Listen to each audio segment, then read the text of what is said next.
Hello and welcome to another episode of Video Game Logic. Today's show was recorded on February the 21st, 2017. I'm your host, Gaming Psychologist. With me, as always, my trusty sidekick, Caffeine Rage.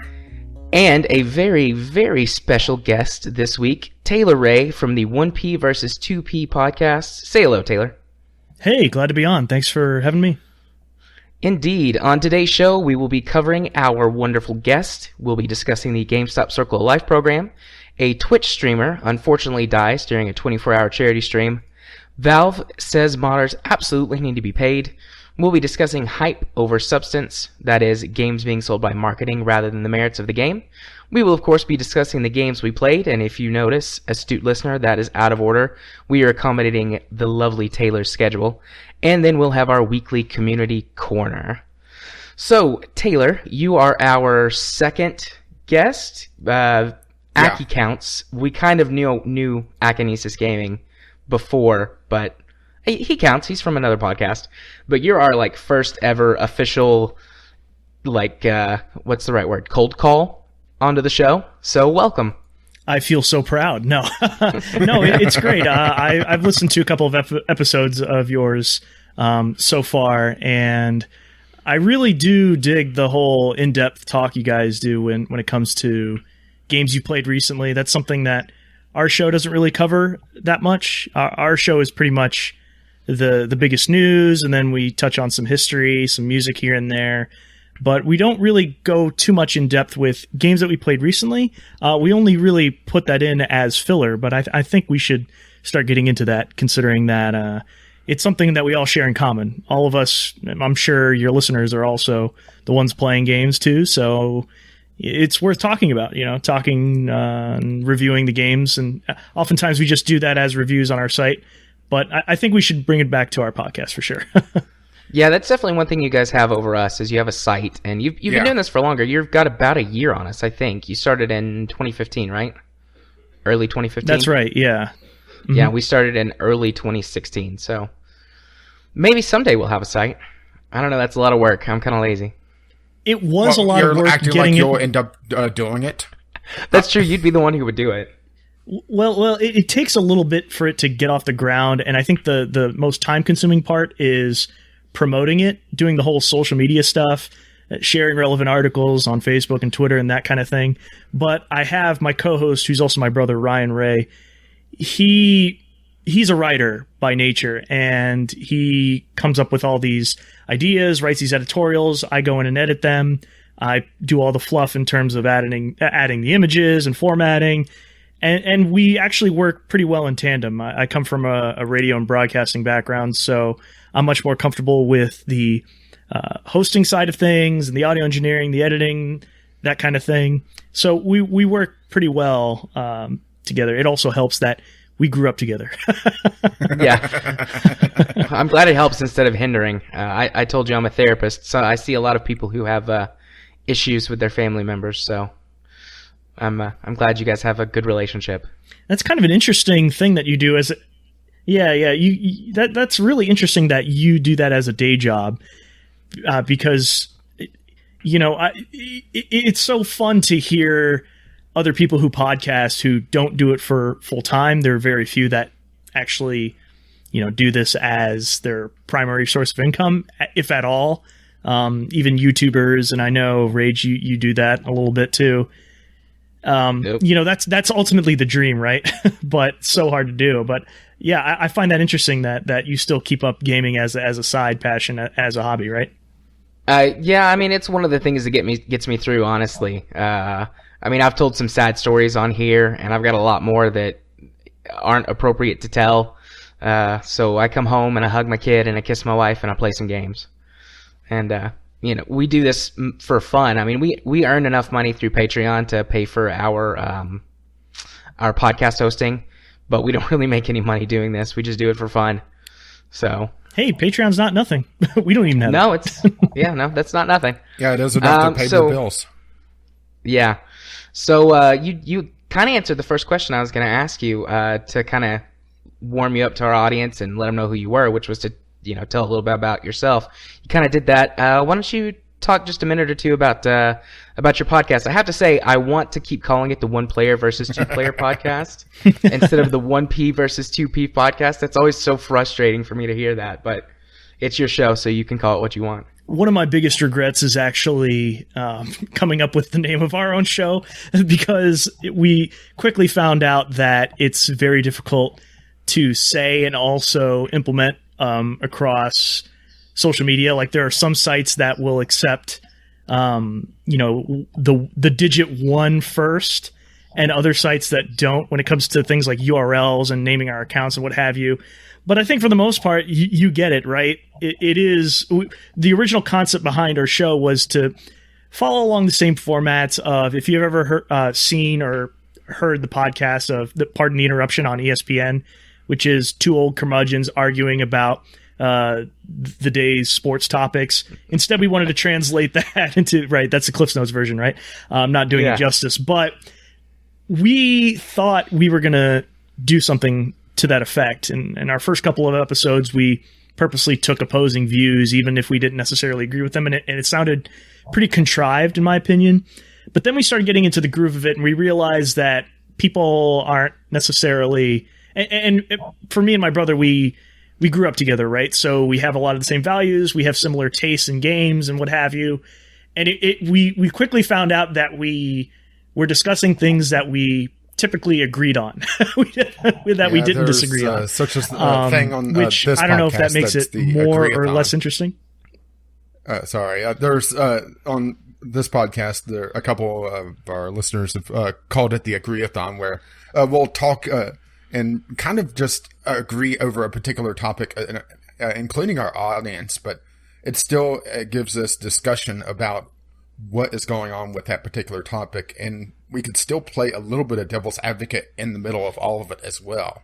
Try to look at it at a different angle, but still generally agree over it. Yeah, and I think we have sort of the same thing going on in our show, but we do a little bit of, sometimes we if it's a slow news week, we'll actually do a tribute music episode where we pull up remixes of a game that had historical value. For instance, we recently did a Sonic tribute episode because it was 20 years since the first Sonic had come out. Same thing with Pokemon, that sort of stuff. Actually, now I'm already forgetting my own show. I can't even remember what anniversary it was for Sonic. I'm trying to think of it off the top of my head how many years it's been since the original Sonic was released. I think it was the 25th anniversary. But anyway, I was about to say, my drift. It seems like it's a little over 20. Oh, okay. Sonic had some really iconic music.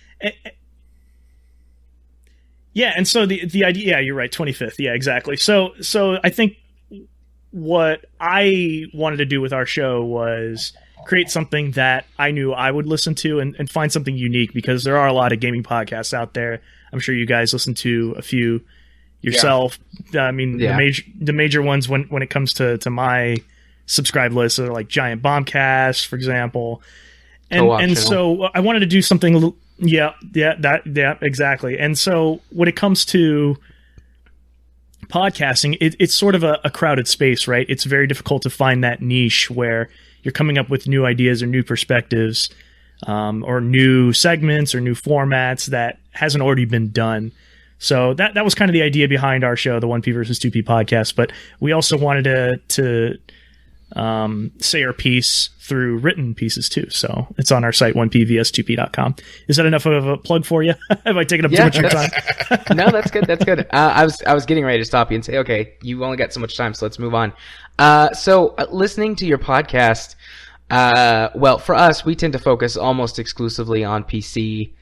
We do some mobile stuff, and every great once in a while, a console something will sneak in here outside of like the big news topics. Yeah, the big thing has been the Nintendo Switch coming up, which honestly has gotten some lukewarm reaction with our audience. Yeah, so what is your gaming platform of choice, Taylor? I get that question all the time, and I really can't name one specifically, but I will tell you that I own the most games for PS4 in the current generation. But I spend recently, in the past year, I've spent the most time at my desk playing on my PC that I built myself. So I have a mini ITX build, just a small gaming rig, but runs pretty powerful stuff. It runs Witcher 3 on high settings, which I'm very happy about. But Nice. I can't say I have any specific platform. Like I never call myself a fanboy of one over the other. I own everything. I have the Wii U, the PS4, the Xbox One currently connected to my TV. I also do a lot of mobile gaming as well. I used to be an iOS user, but now I'm on Android. Attaboy. Yep. Yeah, I quickly realized that was definitely the way to go. But yeah, I find myself more and more often playing on my PC for sure. Awesome. Okay. How do you feel about pre-orders? Pre-orders, they're the devil. No. Yes. You're my new best friend. Sorry, Jerry. Our first commandment, we have this thing that we've been putting together just over time, our commandments of the VGL podcast, and the first one is thou shalt not pre-order. I think that's a pretty healthy habit to have, really. It comes down to the whole, and I know you were mentioning that this is something that we're going to discuss more in depth, but the whole hype over substance thing, I mean, that is definitely a trend that we're seeing that's getting worse and worse in this industry, and more people are contributing to it from both sides, from developers and publishers to the fans themselves, and it's become pretty toxic, and I find myself disappointed when I'm an adult that has very limited free time, and I take that very seriously. That's kind of an oxymoron, right? Serious free time. But what I mean to say is I value my free time, right? So I value it very much. And when it comes to wasting my time on games that, the personalities that I follow and listen to and watch, they can't recommend, that to me is the best thing to follow before purchasing a game. And it also comes down to, if you're having a family. I don't have a family per se, I just live with my wife, but price definitely comes into consideration, right? It's very hard to justify a $50, $60 game on launch unless it's something spectacular or that you're going to be dumping a lot of hours into. That's my opinion about it. It's not even just $60 anymore, because then you have to factor in all the extra DLC that they've been putting in, the season passes, and microtransactions. Well, I was about to say microtransactions that's been going into AAA gaming. Yeah, I mean, I have some disposable income, but I buy maybe one brand new game a year, and the rest of them I get on Steam sales and stuff. So I bought probably the only new game I'll buy this year today. I bought Halo Wars 2. Uh-oh. It's really good. I'll talk about it in length when we get to games we played, but it's really good. I enjoy it. Video of that. It's not without problems, but I'm a huge Halo fan, so. Well, see, there's the problem. I stopped playing on consoles around the PS2 era because a lot what they were doing with the online for the Xbox and the PlayStation 3, I just detested, and I went to PC after that. Right. And the cancer is spread to Nintendo with them doing paid online. Right. We'll see how that goes. Well, when it comes to prices, you were talking about like PC gaming, and more I have this internal struggle where I still want physical copies and discs and carts and what have you, because I want to have something tangible, right? It's like paying for something or nothing. And when it comes to downloadable titles only, right, that come from Steam sales and what have you, it's not that those games aren't worthwhile or they shouldn't be played. It's that there's this sense of I can't put this on my shelf to show off. Does that make sense? And it's not that I don't buy games downloaded at all. Like I totally, I have a Steam library that's hundreds of games long, It's just that I always prefer the physical copies over the digital. It's physically impossible for me to have physical copies of my library.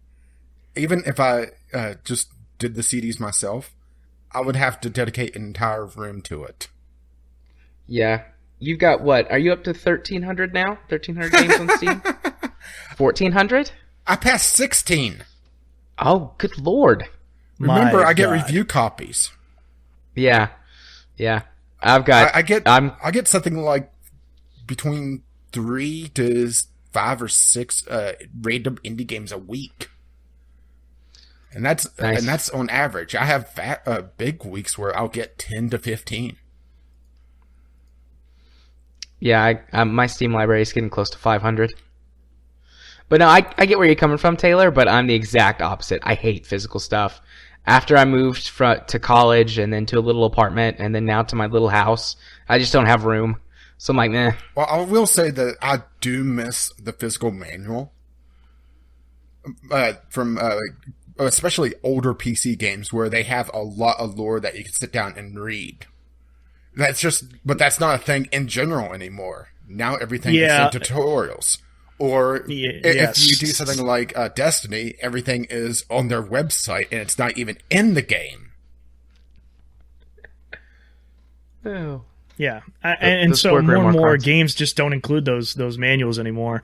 And yeah, I don't know. It's always that convenience versus cost versus physical space that it takes up.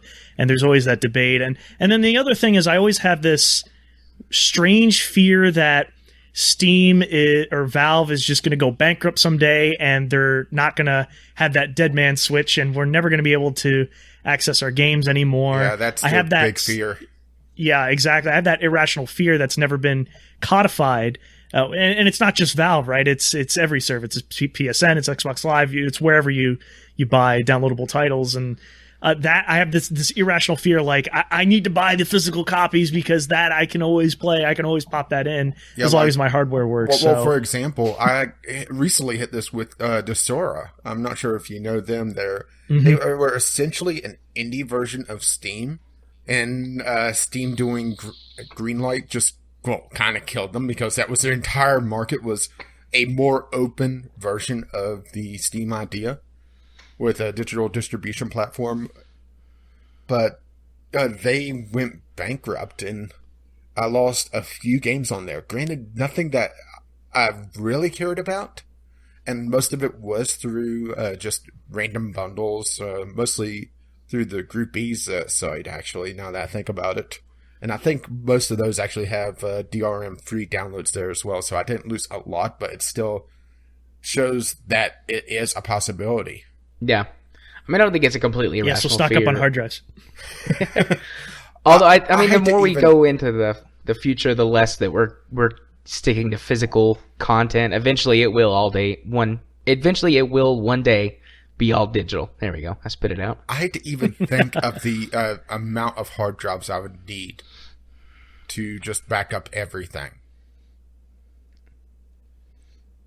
I think I could put all my games on my backup drives. I've got 8 terabytes of backup there has space. To be a website for this.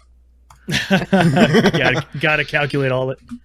Okay, well, while Rage looks that up, let's go ahead and start digging into these topics. Like we discussed, actually, I don't know if I mentioned it or not on the official recording, but you were going to be here for about an hour, so we're going to try and get through as many topics as we can until it's time for you to sign off, and then Rage and I will dawdle for another 2 hours. You make it sound so dirty when you say it like that. Okay, well, first on our topics list then is the topic of the GameStop Circle of Life program. I don't think we talked about this at all on our show. I know it was on the docket a couple times. Yeah, I don't think we ever got to it though, but you have some video evidence confirming sort of the Circle of Life program and what it does. So let's take a couple of minutes just to talk about the Circle of Life program in general, and then we'll move into the video that you have, which will be in the show notes for people to go watch. We'll probably just link to your page because you've got a transcript because you did do some things to try and cover the identity of the person who had the video or the people in the video. So it is difficult to hear at points.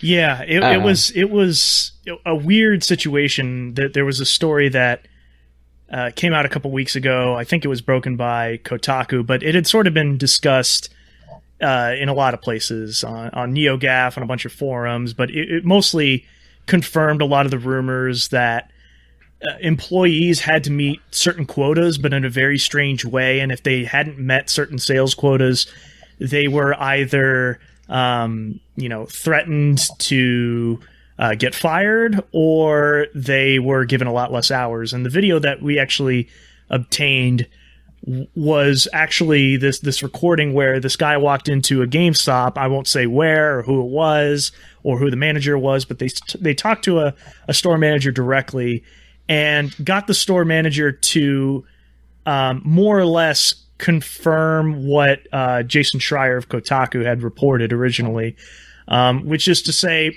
well, sort of, I should say. He got him to confirm that the employees definitely get less hours, but they're not necessarily fired over these kinds of things. But the weird thing about it is the Circle of Life program that makes it so strange and unique and caused a bit of an uproar was that it sort of penalizes new sales. And what I mean by that is the Circle of Life, basically the whole concept behind it is you want to sell somebody, a customer, right, a video game, right? Once they beat it, they want to trade it back in and use that same credit to buy something else in the store, right? That's the circle part of that policy. But the problem is the way that this program has been enacted for the company is that it's based on percentage quotas of overall sales. So what happens is if you sell a new game or console in store without either let me look at my notes here real quick, without either doing a couple of different things to offset that cost. So for example, if you have not sold a PowerUp Rewards card, which is like sort of their membership rewards program, if you have not sold them a used copy, or there's no used trade-in that's been involved in the transaction, that goes against this sort of quota percentage, and essentially you're being scored on it as an individual working for GameStop.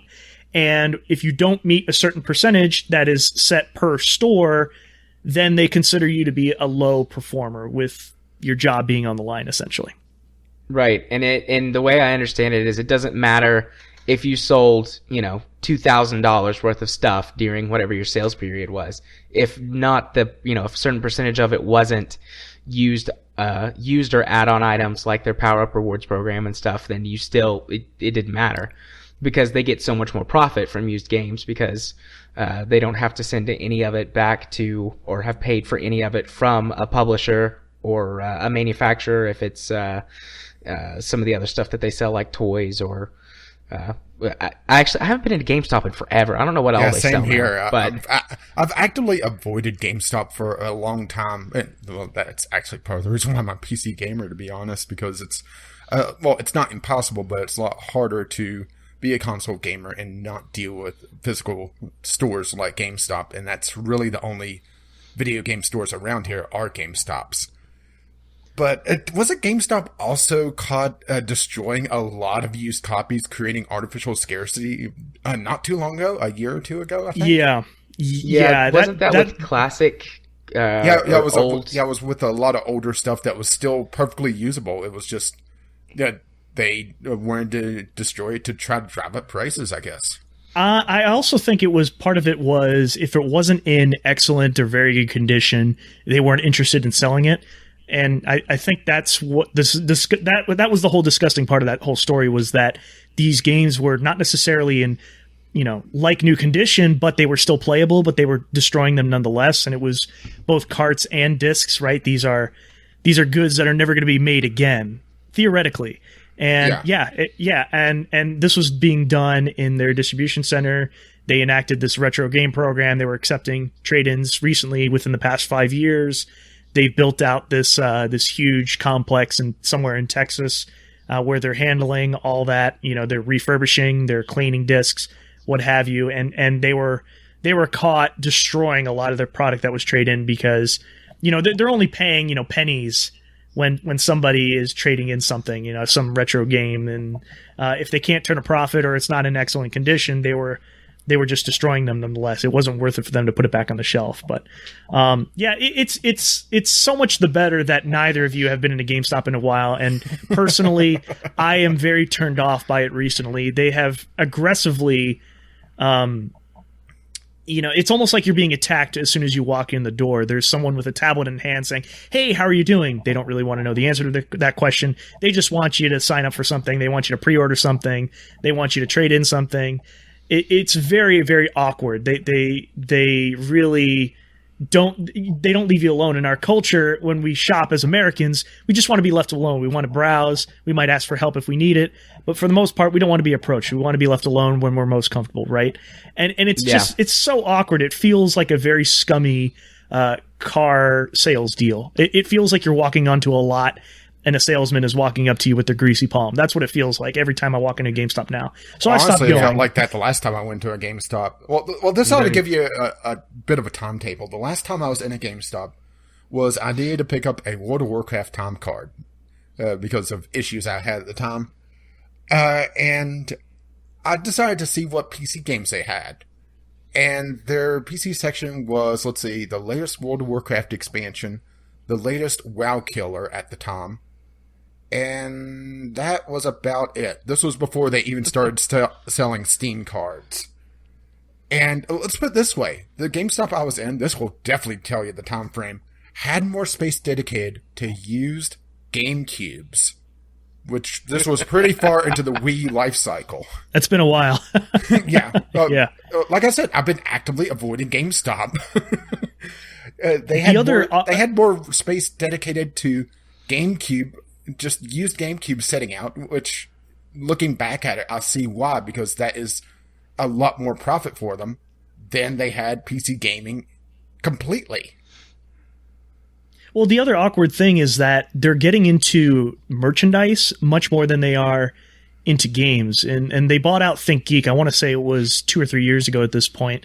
ThinkGeek was just known for selling novelty items, action figures, you name it. It wasn't just gaming related. It was just geek related, Star Trek, Star Wars, licensed merchandise. And now I would say 60% of their store is that, or at least some of the local stores that I've walked into. I live in Washington, D.C., and it's less and less shelf space dedicated to games themselves, and very, very few new games in stock. And bringing this back to the whole Circle of Life story, the other problem that was being reported was that because of this program, because of the whole percentage quotas for used game sales, trade-ins, pre-orders, the reward card subscriptions, essentially, if a customer would walk in just wanting to purchase a new game or console, employees were incentivized to lie and say, "Oh, we don't have that in stock. Sorry, but why don't you buy this used copy?" Or, "Hey, let me look online for you. Maybe we can find that for you through our GameStop website," which was also accepted as a business practice. Yeah, and that was... Yeah. Sorry, I was about to say your analogy of calling them a used car salesman is pretty appropriate at that point. Yeah. So it's kind of gross. And just to give you an idea of, why people were all up in arms about it is because these employees, right, they're making close to minimum wage. They're not making commissions per se. So yes, they're on the floor to make the company money, but just like any other retail store, you look at Walmart employees, right, making the same salary, I'm going to assume, and for the most part, right? They're not out there in the store aisles trying to sell you a loaf of bread, and they're not going to get penalized if you don't buy that loaf of bread. In GameStop's case, that seems to be the problem here. They have limited staff in these stores. They're trying to push the used game merchandise because, like you said, Rage, the used game sales are, vastly, the profit margin for those are vastly more than that of a new game sale. So that's why the company develops these quotas to encourage that kind of stuff. And also, you were saying that they buy the retro games for pennies on the dollar. That's really what they do just in general. It's very rare that you even get a decent amount for anything but the latest hot game that they can't even keep on the shelf. And even then, they give you a pittance. These games are pure profit for them. Several years ago, when Guitar Hero 3 first came out, I broke my guitar. I got mad. I threw it across the room. Damn Dragon Force. And at the time, it was right after Guitar Hero 3 came out, so they didn't have the guitars separately. You had to buy a new game. And I was like, well, I was talking to the guy at GameStop, and I was like, well, how about I just buy this and then just trade the game right in? Literally right after I bought it. The game was wrapped in plastic inside the box. And he was like, sure. And I got, I think, $22 for a brand new game wrapped in plastic. For Guitar Hero, I kind of understand that a little bit because it doesn't really work without the peripheral. But, still, that's not even half of the full price of the game.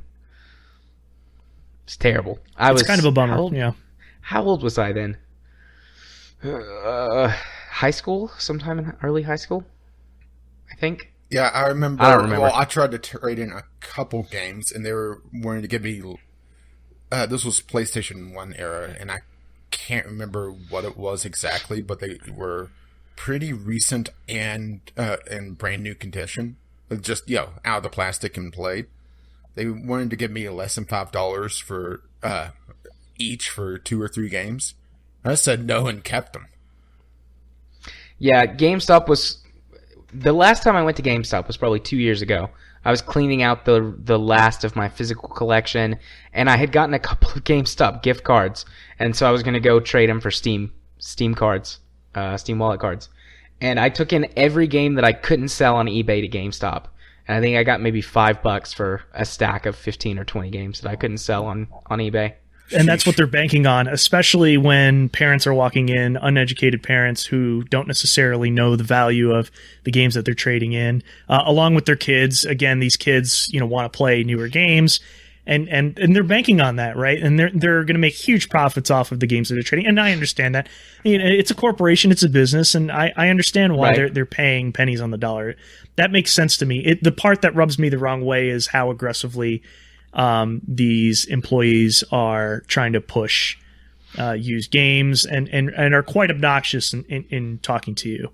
And the fact that they're not willing or either, and the other part of this is, even if they're not lying and saying that their new stuff is not in stock, right? Your new game that you haven't pre-ordered, all of a sudden we don't have that available here. They already have limited stock in their stores anyway, so why wouldn't you go online, order it on Amazon, have it at your doorstep on release day, and it's going to be cheaper regardless? They're definitely, I think, in the death throes, and they're going to eventually have to get into the online-only business. I don't see GameStop surviving on their current business practices. It's just not sustainable, and you see less and less and less used game sales, and you see a lot more people either trading or selling their stuff online strictly. I know I have done that personally, and just anecdotally, I'm noticing that more and more GameStop stores, at least locally for me, they're closing, and there must be a reason for that. And this circle of life policy, there must be a reason for that as well. It sounds like they're really, really hurting, and they're trying to push their used stock much more aggressively. So it's really, really, really sad. And there was even this isn't just me talking, out of my ass, so to speak. But the last... That's okay. We do that here sometimes. Sometimes. Right? You have to be a podcaster and be able to do that. Their sales figures, according to their latest financial report, they definitely have been weaker than expected. And that just, to me, screams desperation. And I feel really sorry for the staff, for example, at Game Informer, who's employed by GameStop, or, someone who's making minimum wage, or the passionate store manager who's working their tail off, not making much, but supporting their own passion, right? You do see, and you can actually talk to the employees organically about gaming, right? That there's a reason why they're employed there, right? Because they are players and they do enjoy games as much as the customer that walks in. Hopefully.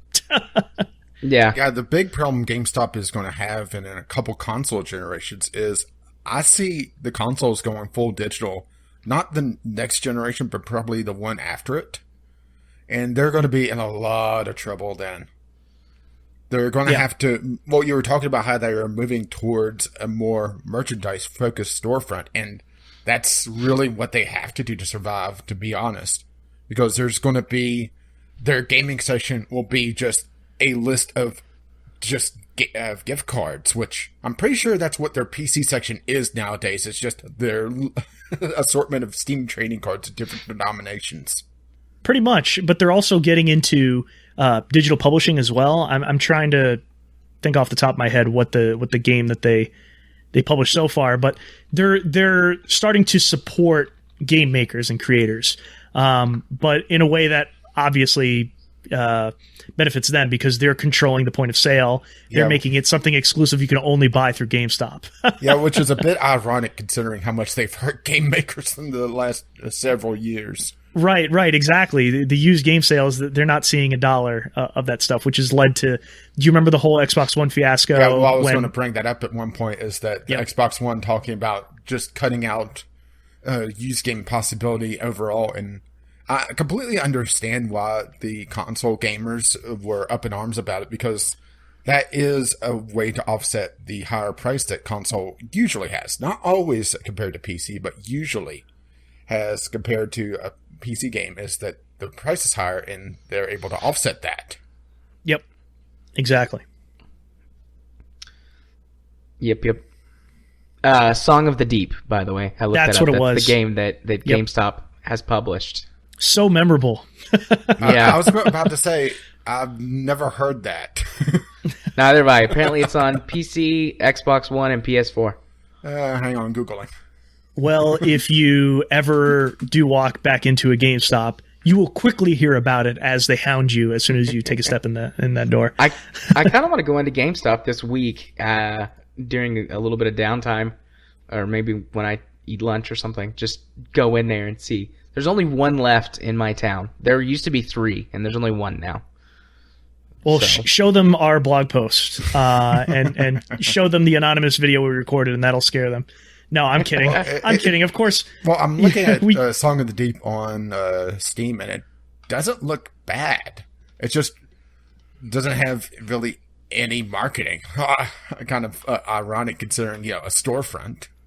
Oh, I do recall GameStop. They were marketing it hardcore. They had like exclusive figures and plushes and stuff. Yeah, but that's the thing, is that they're marketing to the people that go into there and actively avoid them. True. Yeah, true. So that's fair. They're playing to a captive audience essentially, because the console gamers really have to deal with the devil in this point. Either that or wait on shipping from something like Amazon, because, like I said, and I should preface that with saying the nearest GameStop is about 45-50 minutes away from me, because I live out in the middle of nowhere. But they are still pretty much the only, game in town. But I see what you did there.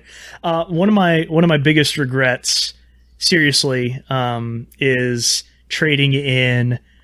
Back in the day when I was in high school, when the Game Boy Advance SP, when they were having all those limited editions and skins, and they sold this NES Classic Edition, basically, like the on the clamshell on the top looked like the top of the actual NES console, and when you'd open it up, the buttons appeared just like the NES controller, and so I didn't think anything of it. I bought it. I'd used it a while, but I decided I needed to trade it in quickly, because I was at that point where I'm a high schooler, I don't have much money, I'm not making much money, and I can't afford my own hobby. So I quickly traded it in, and then you look at the prices for that thing now, it's a collector's item, and because it was so scarce, it can go for hundreds of dollars. Oh. And I shoot myself in the foot, because I'm like, if only I could go back in time and punch 18-year-old Taylor in the face and say, don't trade that in. It's not worth the money. the lucrative business of video game collecting and the prospect of that. It's a dark path for sure. But now I'm at that point where if I'm buying something, if I'm buying a console or a handheld, I'm hanging on to it. I almost can start like a mini museum in my man cave someday. Yeah, I just looked it up on eBay. Looks like some of them that like broken ones, $75. Wow. Parts only, $77.95. So, in box, $500. Yep, there you go. Yeah, and I had a tendency to keep all that stuff, the box, the manuals, and what have you. So had I kept that kind of thing, oh well. You're welcome, GameStop. Yeah, and okay, want to bet that was just sold for hardly anything as well to someone else. And then they probably traded in somewhere. Yep. It's the circle of life. There you go. Nailed it. Thank you, well, Elton John. I didn't exactly nail it, but I'll take it. Nailed it for you. Yeah. Let's try and get at least one more topic in here. I'm looking at our recording time. So our next topic, Twitch streamer dies during a 24-hour charity stream. Yeah, this is breaking news. Well, it's from about a day ago, actually, but a lot of details are still coming in. The gist of it is that a World of Tanks streamer, he was doing a 24-hour stream for charity, and he took a break and never came back. And after several hours, someone on his Discord channel, one of the mods there, contacted or was attempting to contact him, and a detective that found the Twitch streamer confirmed that he died. Yeah, I think the detective, didn't he answer the phone or something along those lines? Yeah, he had, there was a phone conversation in there. It was, like I said, details are still a little scarce, but it brings up an interesting topic, which is why I have the secondary link to a Kotaku article about Twitch streamers who spend their lives on camera, and how Twitch really encourages you to do these marathon streams. Well, I mean, Twitch really plays into people's voyeuristic tendencies. A bit, yeah, but streaming is an interesting form of entertainment. All entertainers, or not all, but many entertainers, you'll hear them do interviews. They're like, yeah, I don't know how I do it. I don't know how I attract these people. I just do what I like. And they have a lot of psychological problems because they don't handle the spotlight very well. They just happen to be people that everyone likes. Yeah, just how many times have we seen thrusts that live onto people? It's one thing for, like Matt Damon to make a movie. It spends years in filming and production and all of that, and then he reads some critics stuff about it. They like it, they don't like it, whatever. But on Twitch, especially if you're a popular streamer, you can have 10, 20, 30, 40, 50,000 people watching you, just a constant stream of sometimes of vitriol and hate, or even just criticism, like, oh, you screwed that up. Yeah, how many times have we seen terrifying. Just a YouTuber or Twitch streamer just completely snap once they get popular? Or just total meltdowns. Or just completely abuse their position. Just look at all the gambling scandals that we've had in the last couple months. Yeah. And on top of that, you put all of that stress on top of someone. So I'm going back over. I can't. There's no way I can pronounce. Well, actually, his Poshy Bird, it looks like, is his name, his Twitch name. But it says in the article that he was known for drinking and smoking and heavily on stream. Yeah, and also so you combine and something else that I saw detail-wise is that in the last couple weeks, he's been doing a lot of marathon streaming, over 12 hours a pop. Yeah. That's going to take its toll. There's precedent for this. Yeah, my money is either on some sort of sleep deprivation issue, causing like heart arrhythmia or something, or I think more likely is that he threw a blood clot. Yeah, I wouldn't be surprised if he threw a blood clot because he spent so much time sitting. He had one build up, and then it got into his stream and got into his heart, or if he just straight up had a heart attack. Yeah. a stress-related heart attack.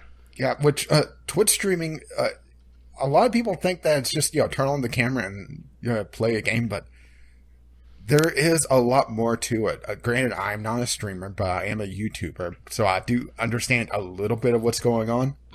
And I sit and look at the comparison of what I do compared to what a Twitch streamer would do.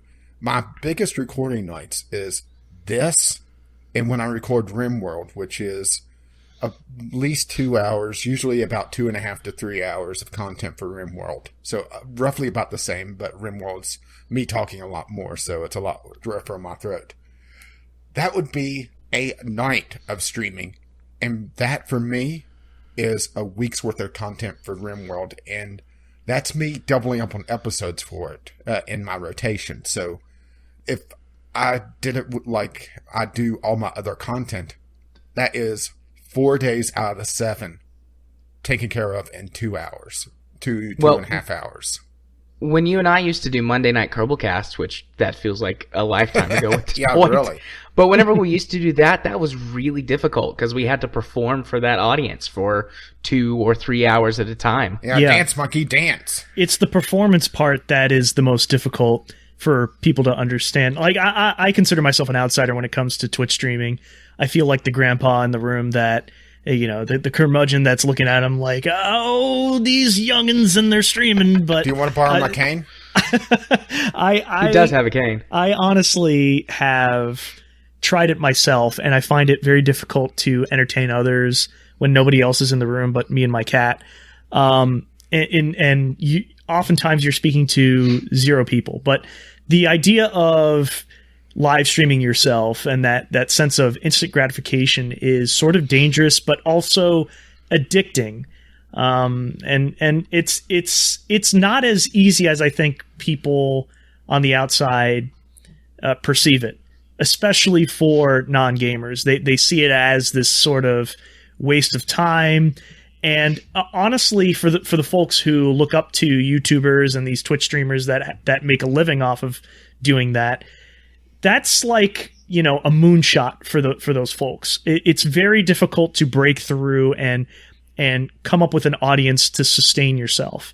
And I understand there are offsetting costs like Patreon. If you have a small following, Patreon can help you out. But the PewDiePies of the world, these people are dedicated hardcore streamers, and it's very difficult from you starting from scratch nowadays. Perhaps several years ago, when this was sort of a fledgling industry, that might have been different.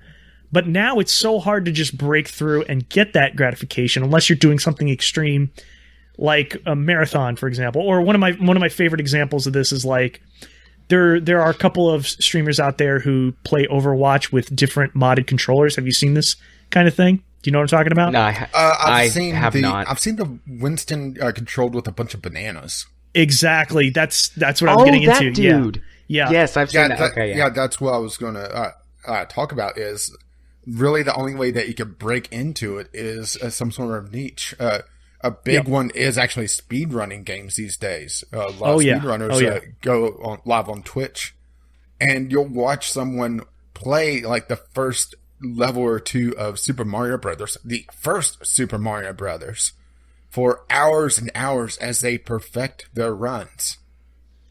That's about the only kind of streaming that I like to watch, honestly. Every once in a while, it's fascinating to me to watch them kind of work I absolutely practice. Love watching games done quick. Absolutely. Same here. I take the time to watch that. Granted, I usually go back and watch the VODs because I rarely catch the games I want to catch. But it's the same general idea, is that you have to find a niche, or you have to just marathon long enough to be able to build up at least some of an audience to get higher on the page, because it's kind of the problem that a lot of little indie games have on Steam. There's not a really good discovery tool on Twitch. You go to the game that you want to see, then it lists the streamers by popularity. Who has the most viewers? Who has the second most? Who has the third? And you have to go really, really down the list to find someone that is brand new to the streaming, to be perfectly honest. Either that or go to a very niche game, a game that just isn't being played by anyone. And that's what at least one person in the Gotaku article was talking about, was that he made it big by playing a game that nobody else was just playing at the time. Yeah, well, with getting any audience members at all, Taylor, I don't know if you know this or not, but we stream, at least when I don't have the plague, we stream twice a week. And it's mostly just for interaction with our community, and most of our views come from community members. But every once in a while, random people will show up. And Factorio actually has gotten me the most random views out of any game in months that we've streamed. Those 2 nights that we streamed Factorio, I got like a dozen random people show up to watch the stream. That's interesting. The only game I've come across that I streamed, or that I've streamed personally, I should say, is Heroes of the Storm. I play that game way too much. I was never a MOBA fan before. I hadn't played League of Legends or Dota 2 before, but I really fell hard for Heroes of the Storm. And when I streamed that, I had all of a sudden, 10, 20 people watching me at once. And I was like, oh, wow, this is great. And then the next time I did it, I actually included a call in and showed my Skype username, had very awkward live calls as I'm playing online with people watching me, which was not a well thought out idea. I should just leave it to anonymous people in the chat for next time. But yeah, it was a strange feeling. It was something that I was very inexperienced in. I was very comfortable playing Heroes of the Storm by myself alone, like I do a lot of games, and I really take the time to immerse myself, have very few distractions, and play quietly. And that's what I've done for a lot of my life. And my brother's the same way too. If he were on the show, I think he would agree with me. And I found myself very uncomfortable with the streaming aspect. It almost felt like I was working instead of playing. Does that make sense? Did you ever get that feeling?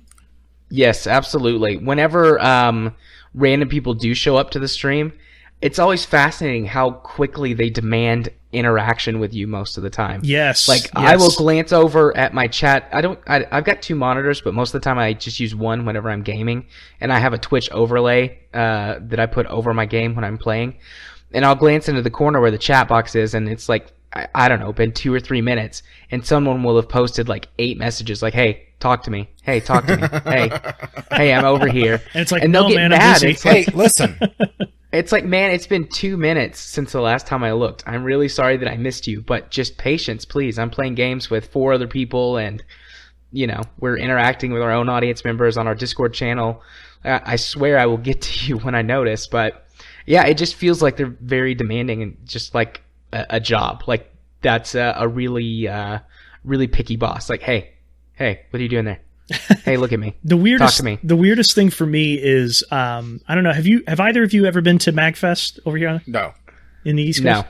No. Okay. Are you familiar with MagFest though? Not really, honestly. No. Okay, so MagFest stands for. We're a good companion for this.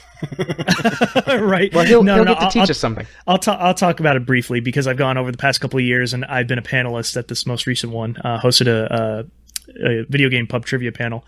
Essentially, it stands for Music and Gaming Festival, and it's basically DC's version of PAX East and PAX South. It's definitely smaller than PAX Prime out in Seattle, but I've seen it grown from a crowd of a couple thousand to now they expect crowds of 20,000 to 25,000 people packed into a convention space. And it's a convention, right? There's free games, consoles, arcades, there's panelists, there's voice actors, there's gaming industry, celebrities that show up, autographs, everything that you would see at a normal fan convention, you get there. Very similar to the format of PAX South.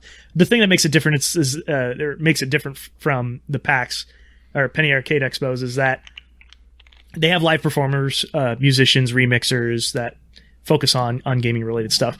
But the point I wanted to make here is that I went over to the autograph space to talk to some of the voice actors there, and the lines forming for YouTube personalities like JonTron, for example. JonTron was there, I want to say 1 or 2 years ago, as opposed to a prominent voice actor like Wes Johnson, who you may or may not be familiar with if you've ever played Oblivion or Fallout or Skyrim. He's a reoccurring voice. His most well-known voice would be the whole "Stop right there, criminal scum!" In Oblivion. You hear that many times. That's the guy. Okay, he probably was half the voice cast, to be honest, because of Oblivion. Right. Patrick Stewart, Sean Bean, and 3 other people for the rest of the several thousand NPCs in that game. So my point is this guy is prominent. He's been in the games for a while, and you would think that people would want to get his autograph. I know I certainly did. I walked up to him with printouts of characters that he's voiced, and I asked him to sign his favorite lines along with the signature, which was great. It was fun. The guy's amazingly friendly. But the line was just absolutely dwarfed by the lines that were forming for the YouTubers there. I couldn't even name half of the ones that had come. I want to say Best Friends Play, I think, is another one. Am I getting that right? I have no idea. I've never even heard of Best Friends Play, to be honest. I could spout out 3 random words that describe a YouTube personality, and I would probably be right. There's just so many out there that I'm just not familiar with at all. But it just, that to me, like, flipped a switch in my mind. It's to say, wow, it's really much more about the cult of personality surrounding playing games versus the people making games. And I wonder when that sort of switch happened when it came to hardcore fans of gaming, really. I try to think back and pinpoint when this all started. Did it start when YouTube was very mainstream and user content generated focused? Is it when Twitch really came into its own?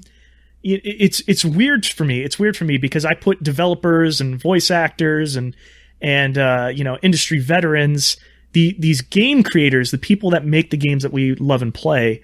I put those people up on a pedestal way much more than I do entertainers and YouTubers and what have you. I hope I'm not insulting you, Rage, if you're a YouTuber. I have no idea what your audience is like, but me personally, I don't think I could ever get involved with that scene.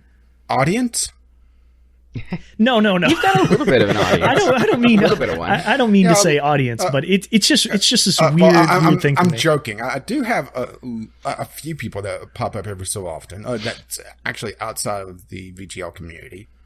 But it's one of those things that they more follow the game than me at this point. It's not about me. It's about I'm playing RimWorld usually badly. That's usually the one that I get people popping in for.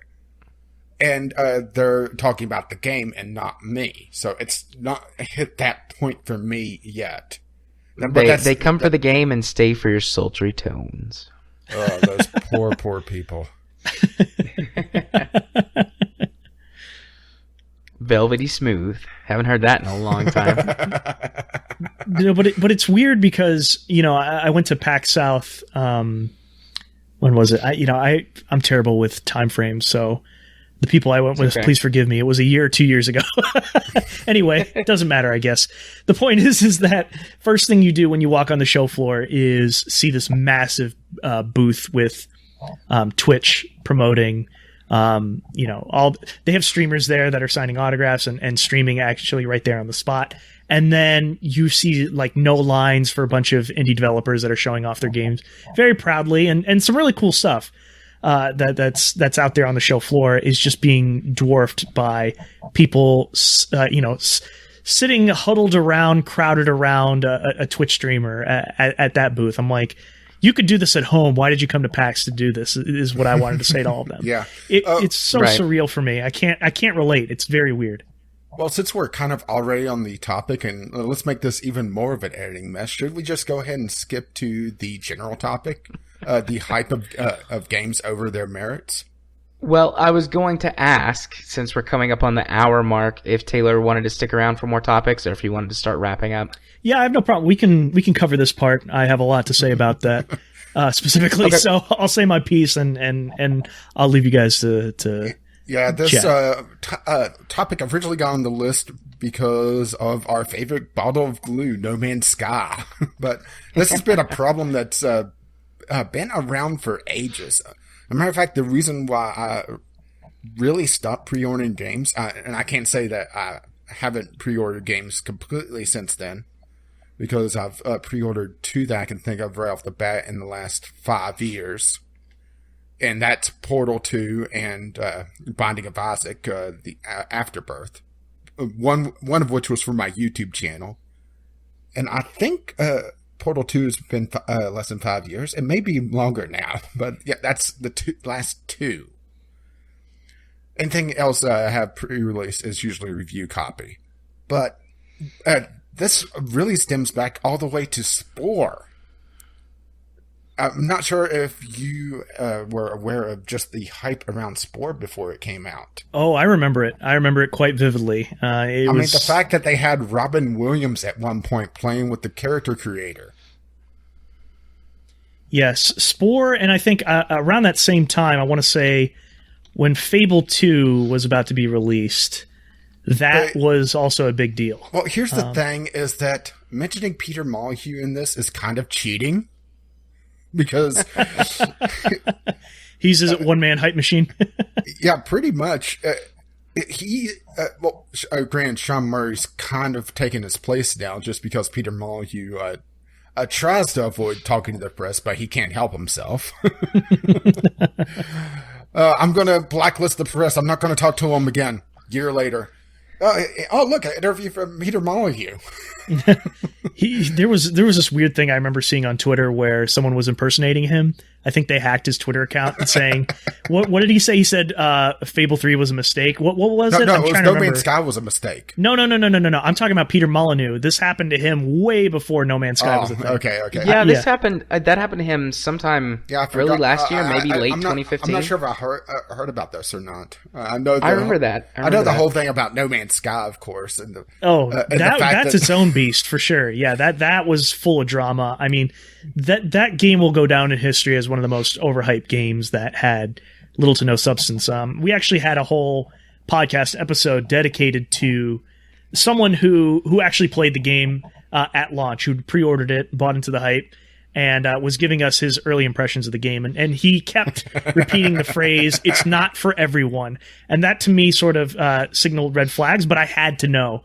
So I went out and bought the game, and I had to experience it for myself, and I was severely, severely disappointed. And I know that they've made patches and few changes here and there that have improved it, but not in an overly substantial way, and not in the ways that they had advertised when they went on Colbert. And there was that whole laundry list. It was like a list of grievances, almost like Martin Luther's objections to the church. It was huge. It was on Reddit. It was that massive list of features and stuff shown in footage, either online or at PlayStation Experience or wherever it was shown off, wherever it was advertised. All the stuff that was missing from the final version of that game. And I didn't so much have a problem with that part. You know, game development is a creative process where things can be taken away and put back in many, many times before release. You have to go into it with those expectations. And I understand a lot of people don't understand that part. Yeah, but the difference is that they were being sold on those features by the developer.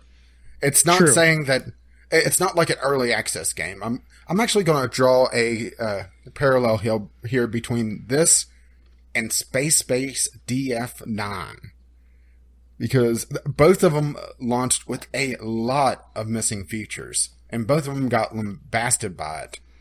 I could understand a little bit more with Space Base because it was an early access game, but it's still kind of buying into the hype of what the game could be instead of what it is. And the fact that it was Double Fine that was backing it as well. It's not a small name. Yeah.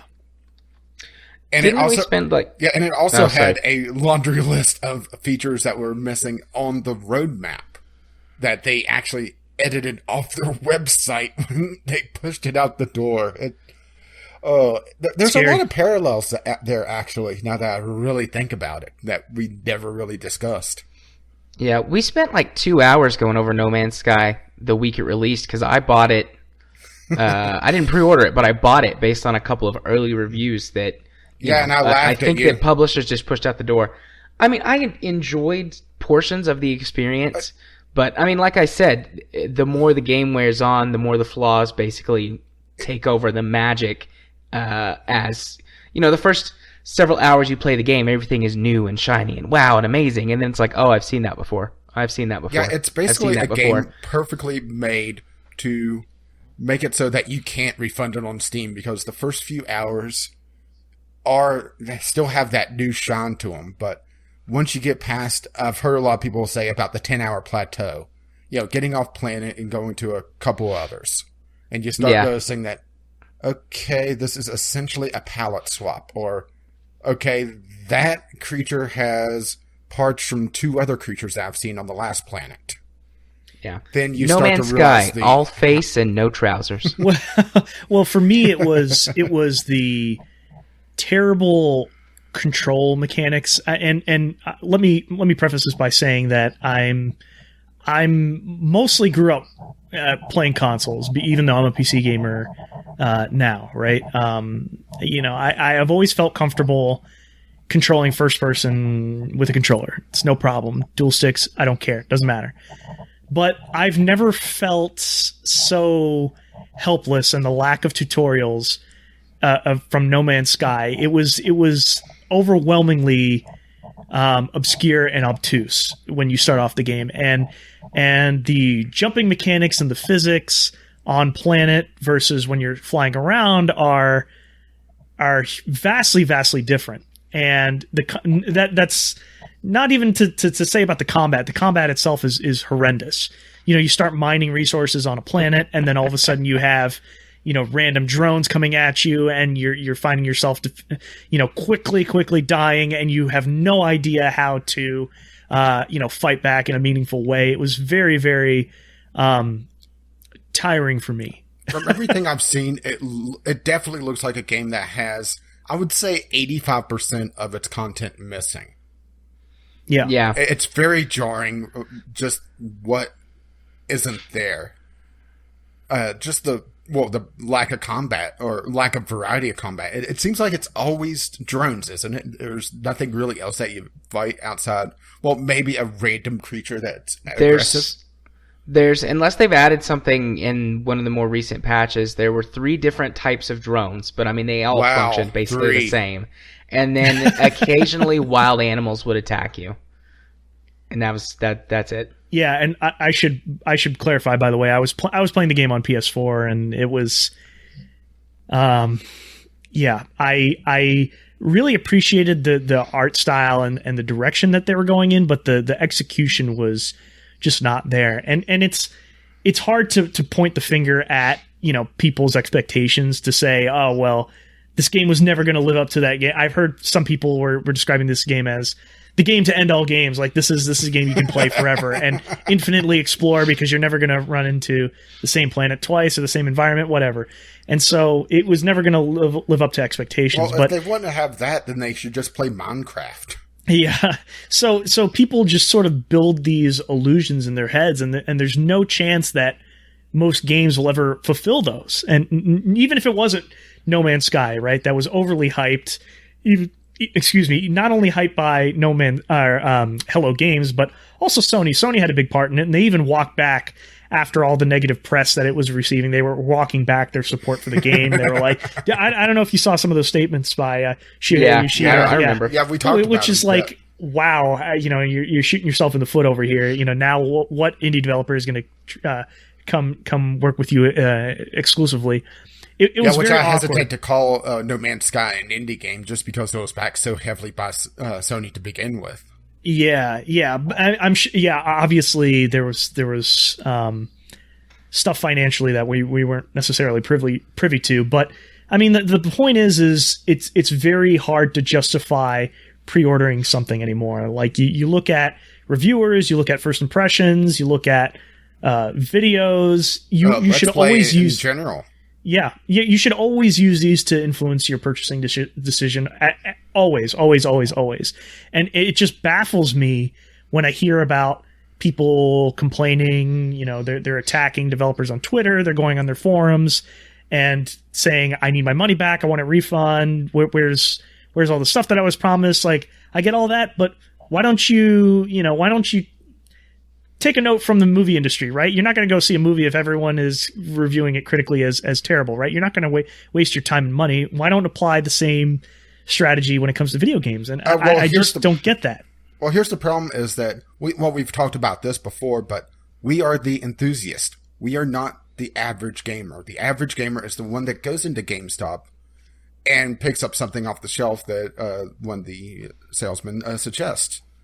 That is the average gamer. They're not the ones that go read all the reviews. They're not the ones that know that this developer has a track record of having DRM that will just cripple the game, and that they have a track record of games that just perform terribly. They don't know this. They just look at the marketing material.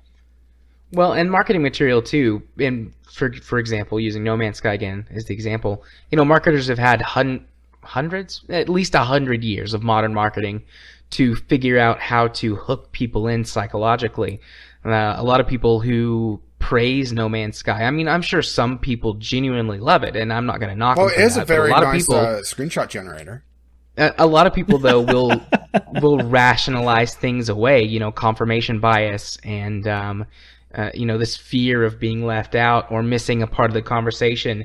And they'll get hooked by something that the dev says, or that the commercial says, or that the E3 presentation shows.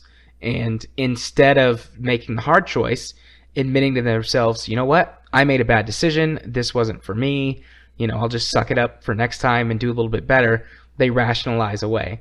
They make excuses, or they not necessarily lie about their experience. It's not completely lying if they've sort of convinced themselves a little bit that they believe what they're saying, but it's just a big psychological play at that point. Can you tell which one of us is the shrink, by the way? I was just going to say, I really appreciate the psychological perspective. No, seriously, I really do, because that kind of stuff fascinates me. It's that true fear of missing out that drives a lot of us to buy games irrationally, buying into the hype, buying into the marketing.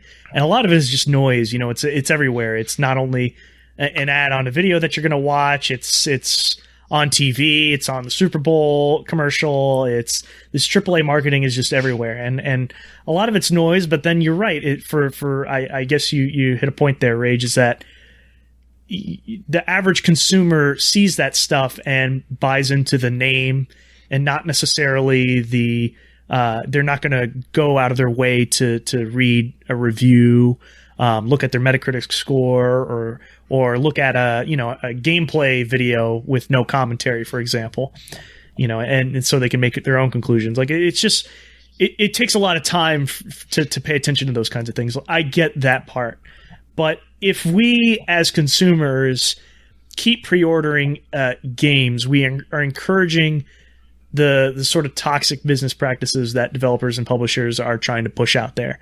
No Man's Sky being one of the critical examples here. If we were to take a step back and not pre-order anything, I think we could change the industry in a meaningful way. It's not going to happen overnight, and I'm not trying to build a crusade over here, and I'm not trying to say... We are.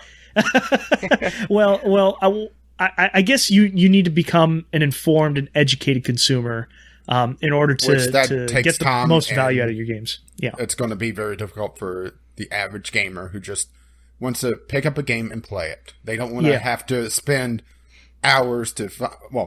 hours is probably being a little dramatic unless they're looking at multiple games, but pick up a game that's... It's like, how good is this game? Because there's really no way to tell. And also, even the what material we could use is also kind of muddied by the fact that the early stuff out there by streamers sometimes is really directed on what they could do. Look at Shadow of Mordor. How they had it where if you wanted to get an early copy, you had to agree to basically not show anything detrimental or possibly detrimental to the game. Granted, that ended up being a bit of a moot point just because the game turned out to be good.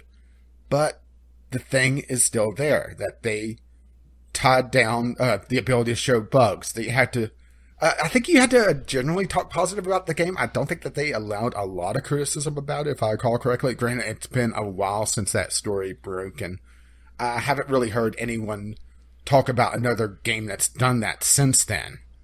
There was a case with Bethesda with the most recent Sky re-release with Special Edition. A lot of outlets didn't receive the game pre-release. But then Bethesda's they have said that they're not doing pre-releases at all anymore. No. But here's the thing with that, review code completely. And it's kind of funny, the very first game after that was Dishonored 2, which was a mess on release.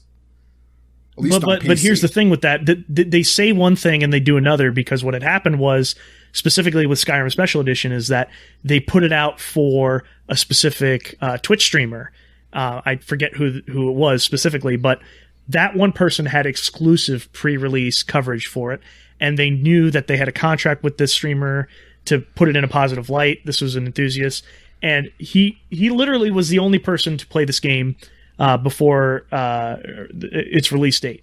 And it was very awkward, because all these mainstream sites, which could, do an in-depth analysis and write a written review, what have you, they didn't get that same opportunity. And yet Bethesda was coming out and saying, well, we're not giving out any free review codes anymore. But they literally contradicted themselves. And it's this utilizing streamers for, positive pre-release marketing hype versus getting something, I don't want to say completely objective, because no review is completely objective. Everything is subjective. But at least you're getting you're getting more perspectives. Let's put it that way. You're getting other opinions besides the one the company wants you to hear. Yeah, right. Because the company has crafted quite a bit of their marketing into just what they want you to hear. Exactly. Indeed. Okay. Is that a wrap on this topic? I don't want to cut anybody off, but I feel like we just came to an end. It's really tough to try to differentiate just some of the noise out there, because there's a lot of really undercover stuff that is marketing, but it's not labeled as marketing. Granted, the FCC is cracking down on it. Well, at least they were. We'll see how things go in the future. I'm not sure how political you want to get, though. Because, I'm not seeing the FCC being as powerful as they were. But that's beside the point. I'm having a great day today. I don't want to be depressed by politics tonight. Get enough of that in your day job. Yeah, my interview went well, Rage. Oh, so congratulations! I hope. yeah. I'm Taylor. I'm looking for a better job now, working at a better counseling center, and I had a phone interview today, so that went well. Well, good luck with that. In-person interview scheduled for next week, so hopefully they hire me. Yay, money! Good luck and benefits, and more clinic hours, so I can get my licensure faster. Wonderful. Good luck with that, seriously. Thank you very much, sir. Okay, well, let's wrap up your section, unless you just want to keep going. I won't stop you, but we are over an hour now, so. Yeah, no, it's getting a little late for me. I'll just leave by plugging my stuff real quick. You can listen to my show, the 1P versus 2P podcast, pretty much everywhere. iTunes, Google Play Music, Clamor, Stitcher, wherever, doesn't matter. You can also listen directly on our website, 1pvs2p.com. We also put up regular editorials, opinion pieces, reviews also on our site. Also, you can follow us on Facebook, facebook.com/1pvs2p, or follow us on Twitter. We're very active on Twitter at 1pvs2p _podcasts. And also we do read comments, right? And we do read the tweets. So please, if you have any feedback for our show, you have any questions, follow-ups, corrections, we do make mistakes. We're all humans. Please let us know. We love to engage with people. I think going back to our Circle of Life story that we had reported on earlier, we got a lot of views on YouTube about that.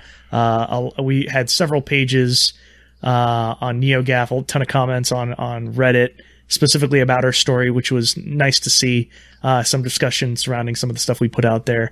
But I'm always encouraged that. And thank you for having me on. I really appreciate talking to you guys. It was truly a pleasure. It really was. Thanks for joining us. We appreciate you coming on. We really enjoyed it. You said you wanted us to do a thing since this is going to be on your show. Do you want us to still do a thing? Oh, yes. Please plug your stuff.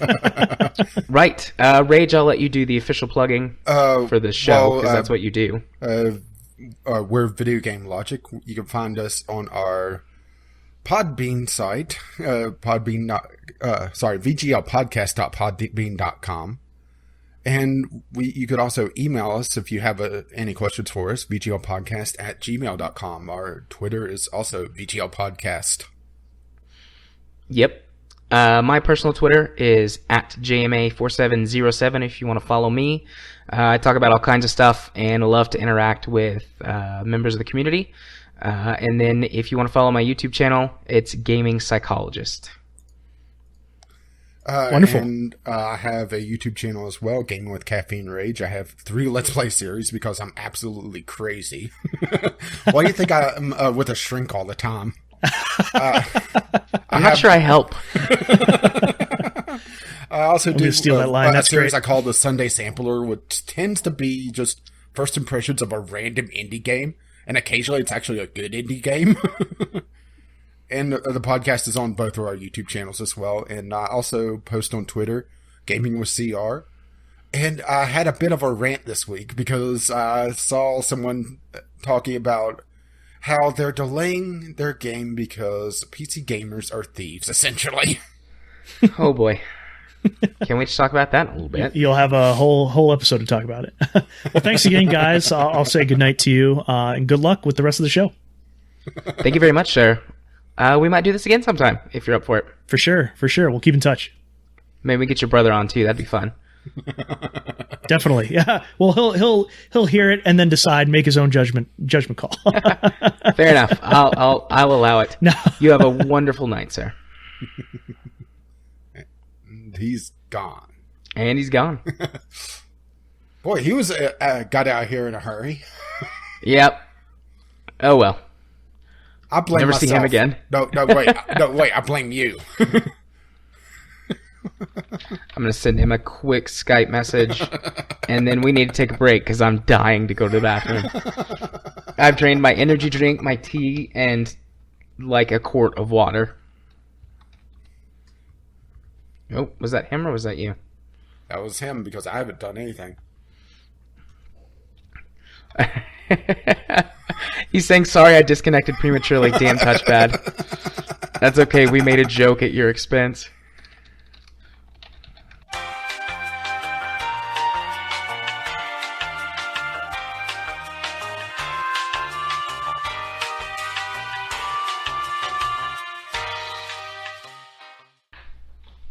Okay, and we're back. So yeah, that was Taylor.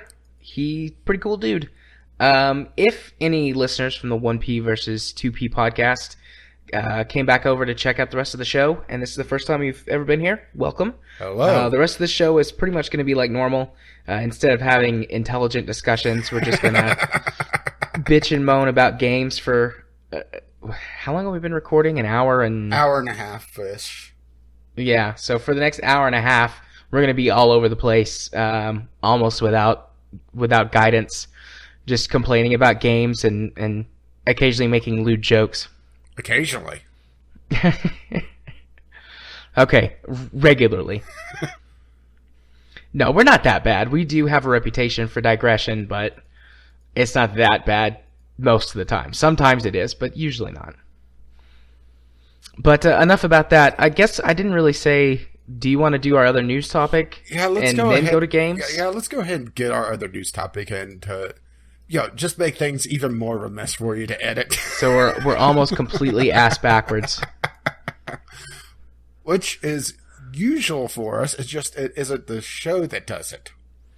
Right. Well, I've already fixed all of the topics so that they're in the right order, I think.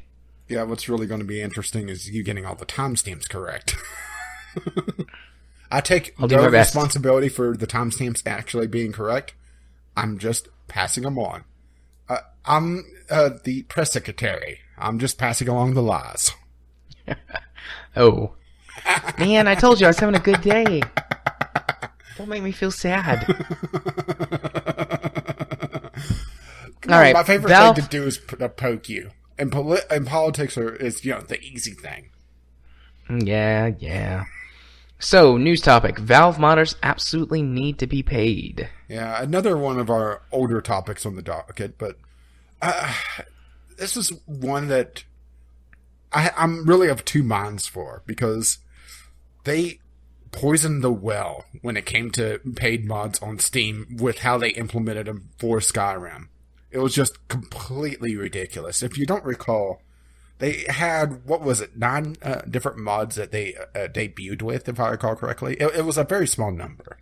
Yeah, it wasn't very many. And it wasn't even the most popular ones. It was like, okay, here's the modders that actually answered the email first, or something like that. And there was very, very small mods that were very expensive for what they were. There was a sword that was a couple bucks. I mean, that just leaves a terrible precedent for this.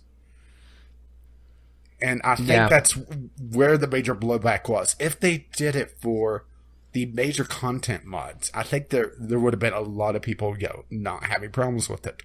I've technically bought mods myself by getting Aperture Tag. That is technically a mod that is paid for on the Steam store. So, yeah, the precedent is there, but it is a large mod. It is not a sword. So I completely understand the blowback from it. Trust me, I was part of it. I actually sent a couple emails in myself, partly due to the implementation of it. Just how they handled everything was absolutely terrible. Just from the mod selection that they had originally, the fact that it was a forced paid system. If they had it where it was an optional pay, it would have been a lot better as well. And just how they were really dividing the mod community on top of everything else, because a lot of modding is collaboration between several groups. You'll have someone that figures out how to do something, and then another person will take that idea or take the how they handled it and apply it to something completely different. And of course, credit is given where credit is due. But it becomes a collaborative effort between those two. But if the person that figured out, let's say, how to have it where you're holding the sword backwards, so you're bashing people with the handle of the sword. Completely asinine thing, I know. But, I'm trying to think of something off the top of my head that, would be odd. Right. Or some sort of animation thing where they were able to inject a certain animation or a sequence of animations that was a lot more fluid than the Skyrim animations. Let's stick with Skyrim for now. And they found a particular way that made it more efficient. Then another modder may take that same system and apply it to their horseback riding mods. So their horses look more natural. And then that mod may be used in a carriage mod where the game world has carriages going around in a circuit. And it's using the animations from the first mod that's in the second mod for a third mod. But once you enter money into the equation, where the first mod is a paid mod, it becomes piracy. And it breaks down a lot of the modding community. So I completely understand the blowback from the modding community as well, because it breaks down a lot of what the modding community is built on, really. Yeah, and a lot of the stories since then only focus on the sort of the complaining people being like, I don't want to pay for mods or whatever. But, I mean, they are ignoring. There was a huge blowback from the mod community because it didn't make any sense the way that they implemented this. Yeah.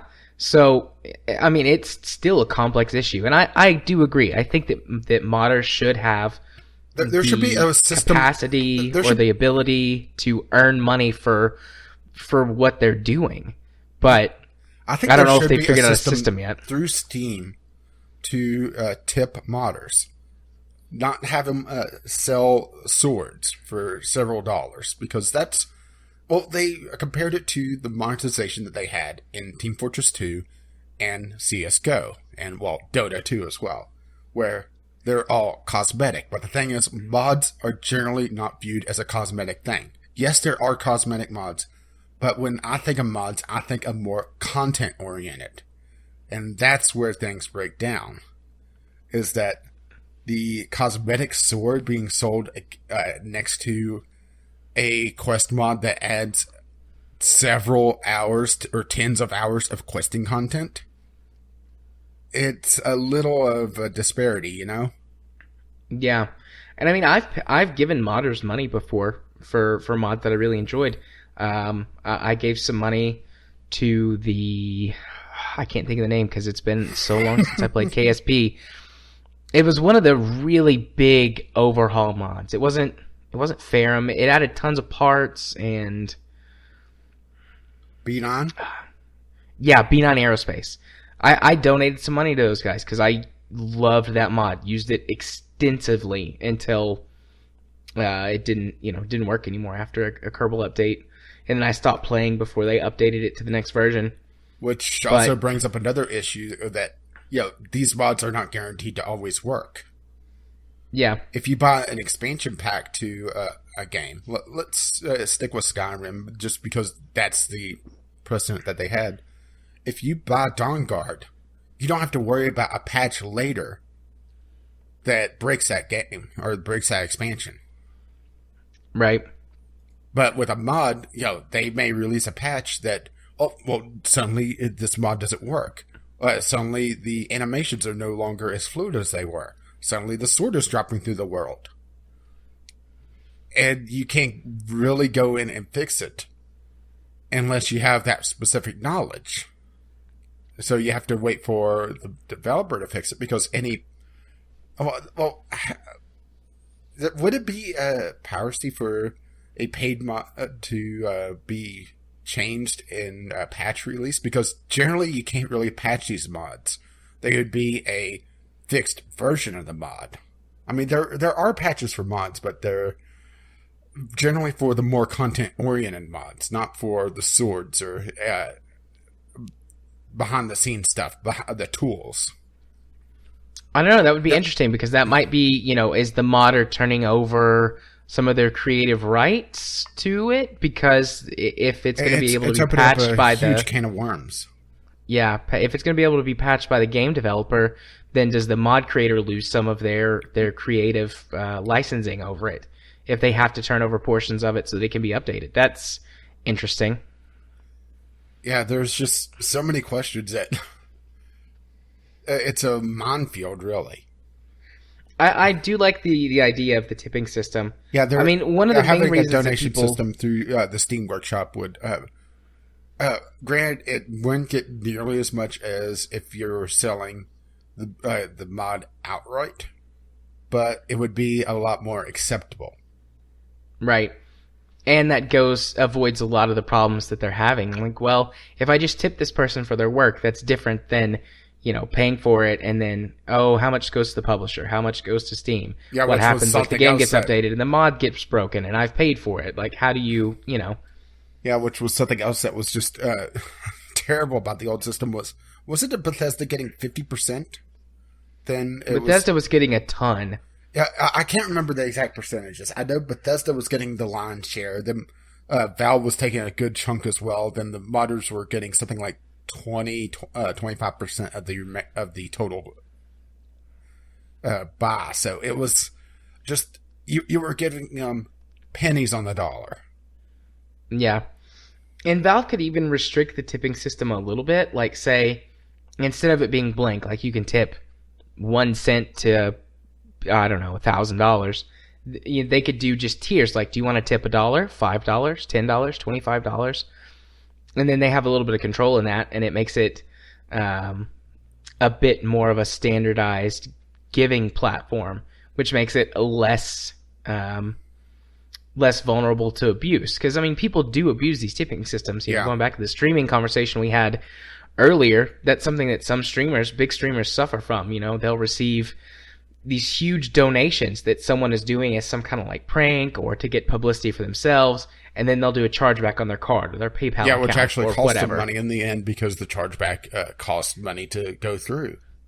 Right, and having a tiered system like that would make it a little bit more difficult to abuse it. I mean, someone still could, but if you could only donate, say, $25 at a time, then it would take a little while for someone to do some kind of fiscal harm to another person. Well, here's the thing, is that if you were doing it through Steam, you could also have it through the Steam wallet. That's very true. And that's already charged money. But there's also the flip side of it where 1 cent donations, you don't get anything from that. There's a certain threshold. It's usually about $1 before the streamer really gets anything. Using the Twitch example.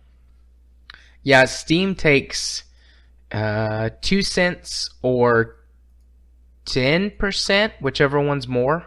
Yeah. So at least that's how it works on their trading card system, and I'm sure they would do that on the tipping system. And honestly, I don't blame them. I don't blame them for that. It's their platform; they can. And 2 cents or 10% is actually not that bad. They would be actually hosting the mods as well, so I can understand them taking money for bandwidth. Granted, bandwidth isn't nearly expensive as a lot of people say it is, but still. Yeah. Well, bandwidth and drive space, but both of which are things that aren't nearly as expensive as they're being charged for in the tech industry, usually. No, especially not for companies like Valve, who would buy that stuff in such large enough quantity. End users. Yeah. That's the thing, is that where you pay for bandwidth is just a huge markup compared to what the ISP is buying for that bandwidth, or paying to get that bandwidth in the first place. I remember reading a report from, and this has been from several years ago, like 4 or 5 years ago, that cell phone data was being charged to you at 1,000% markup. Or text messages, was just a huge markup as well. Yeah. I mean, that was several years ago. It's probably different now, and I'm sure it's still a massive markup, but I don't know if it's more or less. Yeah, of course. But so, I mean, ultimately, I agree. I think that modders should be paid, or should be allowed to be paid. Yeah, I'm not exactly sure what the best way is to say that, but a system put into place to allow modders to be paid. It's the question of how Valve does the paid mods 2.0, because that's really going to be the thing. And also the game that they choose, because if they choose a game that has an established mod base, that's going to be a real issue. How many modders are supported by Patreon? Actually, I'm not sure. I know that there's some. I know that there's a group of modders that mods for City Skylines that is supported by Patreon. I'm just, like, I was browsing through some of the comments on here, and people are referring to modders as a type of artist, and that got me thinking about Patreon. Which, that's a very good point. Modders are it is an art form, but it's a derivative art form, so they can't really. That's the thing, is that for them to directly sell their work, they have to have the nod of the company that they're modding for, and most of the companies don't allow that. Matter of fact, Valve allowing something like Aperture Tag to happen is a rarity. Usually any mods or fan remixes, or whatever you want to call it, have to be a non-profit. And sometimes, or I should say most of the time, for the bigger things, that especially the larger fan recreations or fan versions of, you're not even allowed to take donations. I'm thinking more of like the Metroid. Several Metroid games have been out that, Nintendo's actually shut down. But that's a whole nother can of worms, really. Oh, we could talk about Nintendo at some point. So I'm browsing Patreon, and it looks like there's a fair number of mod creators on here. Almost none of them have supporters of any kind. Yeah, there's a few that do. Well, that's part of the problem, is that where are they going to really say that they have the Patreon? Because doesn't Steam not allow a lot of links anymore? I don't know, actually. I have no idea.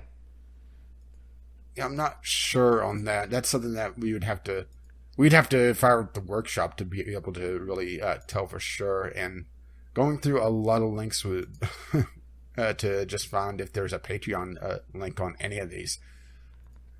I do know that they don't allow link shortening anymore because that was getting a lot of phishing attempts.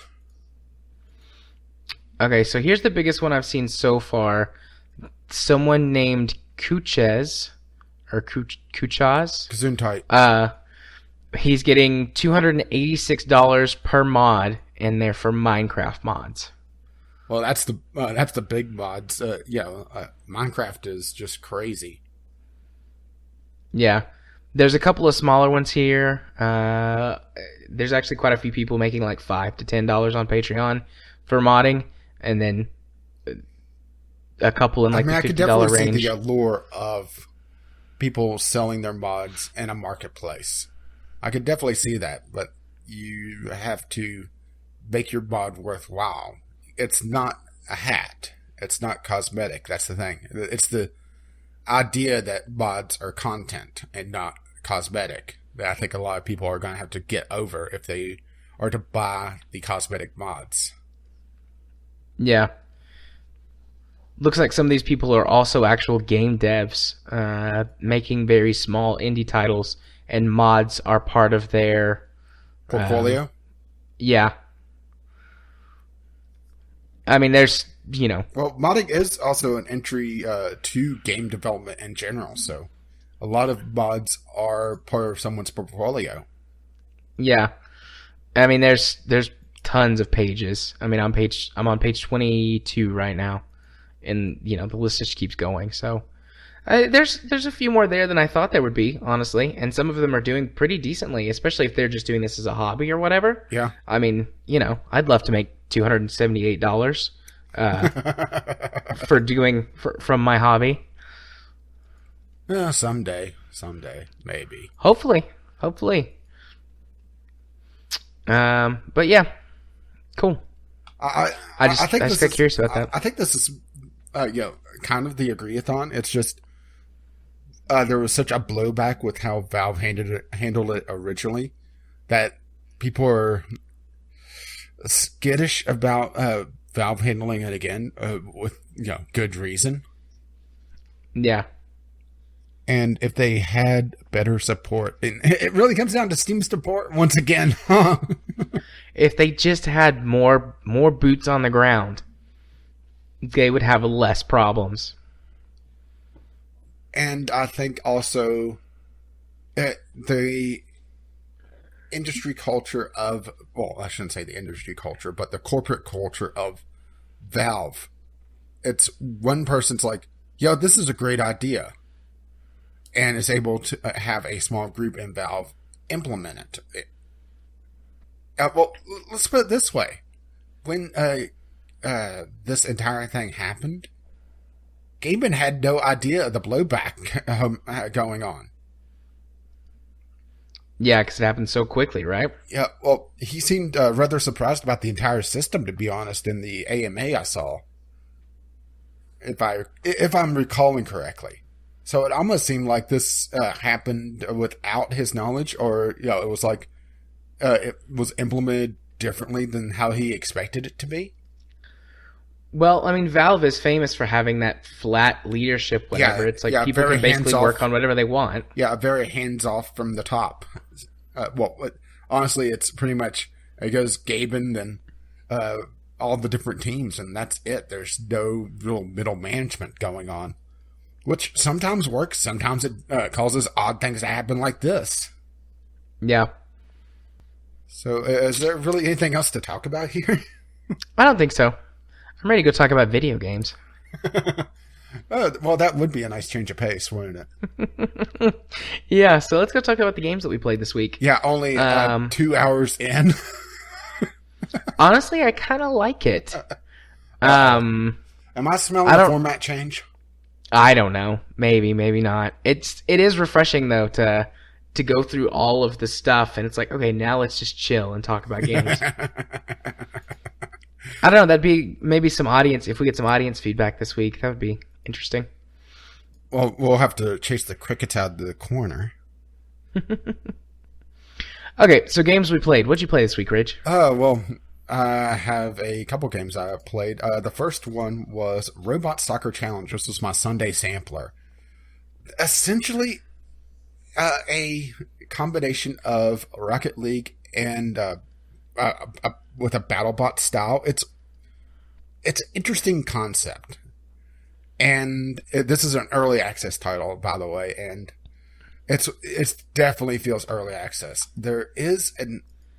I did have fun with it. I should say that right off the bat, but it's a little clunky. It doesn't handle like you would expect. They set it up so that it handles like a remote control for a car, where it's controlled by the two analog sticks instead of your traditional driving controls, where the left stick is your steering and you're handling throttle and brake by the triggers. Doesn't do that. Okay. The throttle is the left stick and steering is the right stick.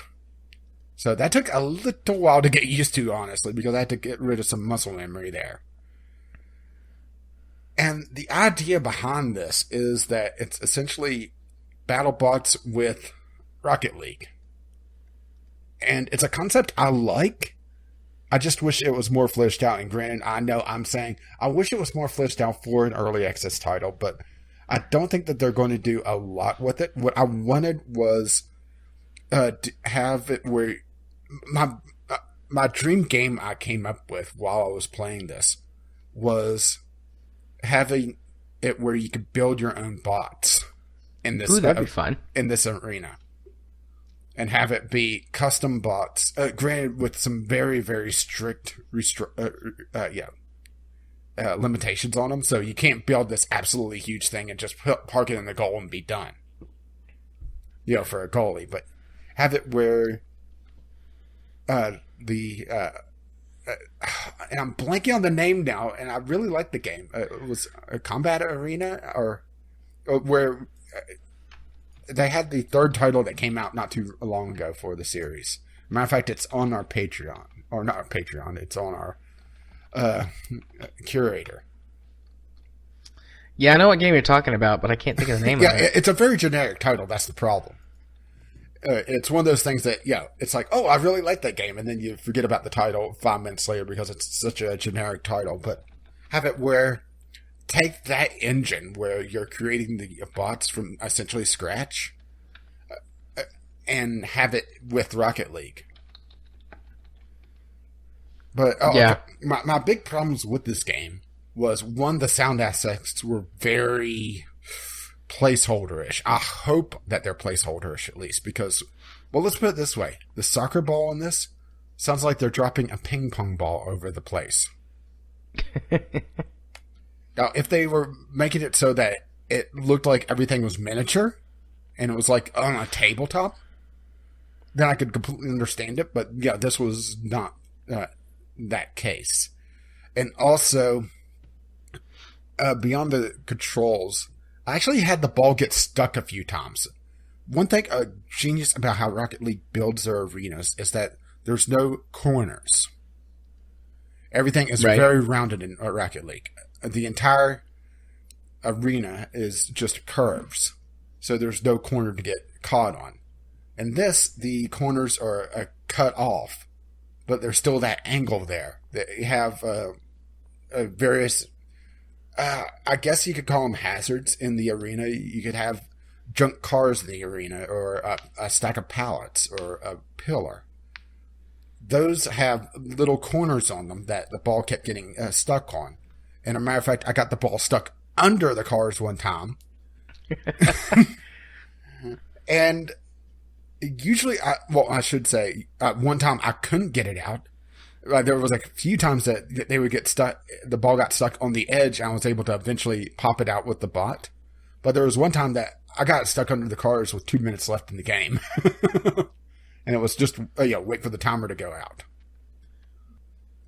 Well, that kind of sucks. Yeah. It is interesting, though. You get stuck under the car. I don't know. In some ways, I'm like, oh, that's neat. So they're actually objects placed on the field instead of being like part of the backdrop. Yeah, or but whatever. it shouldn't be able to be stuck under the car.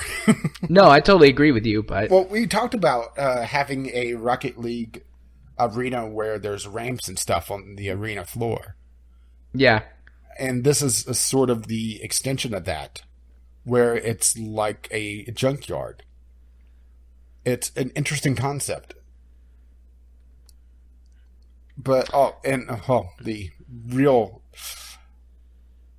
sin of this game is local multiplayer only and single player. There's no online multiplayer. They are considering it, but they're not promising it. And yeah, this will be a fun land game, I'm sure. Assuming that it gets fleshed out enough, because it is a very shallow game. And I have no idea the price, and they didn't want to announce the price before the early access releases, which it still has like a day left, or a day and a half. So it's one of those things that I'm playing it, and then I realize, oh, it's local multiplayer only. This is going to really hurt this particular game. Granted, I know multiplayer for indie games is always very mixed. Yeah. But it definitely would help this game. Cool. I added to my wish list. It looks neat. Any questions you have about it? I don't think so. I mean, you explained it fairly well. Like, it looks neat. If it's gets fleshed out some more, they were talking about having is on sale. They were talking about having a leveling system in the single player and having some sort of accessories that you could equip and things like that.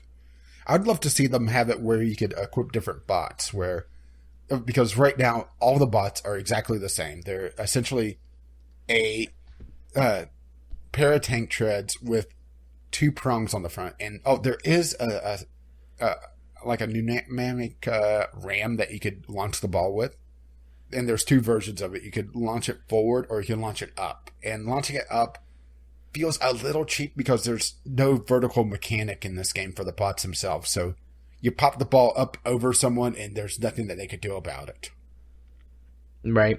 But it's very Rocket League-ish in that where they're allowing for the vertical element for what traditionally is a very two-dimensional game. But they're not building around the gameplay for it. So that is something that they need to take a look at. Yeah. It looks neat. If it goes cheap enough, or if they flesh out the game and add some more stuff to it, I'd pick it up. Yeah, like I said, I had fun with it. It's shallow right now, but it's also an early access title. Yeah. And since I can't really talk about the price point on it, it's one of those things that I enjoyed it for what it is. I wish that there was more. I hope that they are actually able to do more. But for local co-op or local multiplayer, I'm not sure how they handle. I think there's only 2-player right now for co-op. I wasn't really able to test that because I typically do these games late at night. And I don't have anyone around to help me with that anyway. I don't have enough controllers to really be able to test it. So that's also an issue. Right. But it could be fun. Yeah, it looks like a fun game to sit and play with some friends that come over, or my kid, or Katie, for a little bit.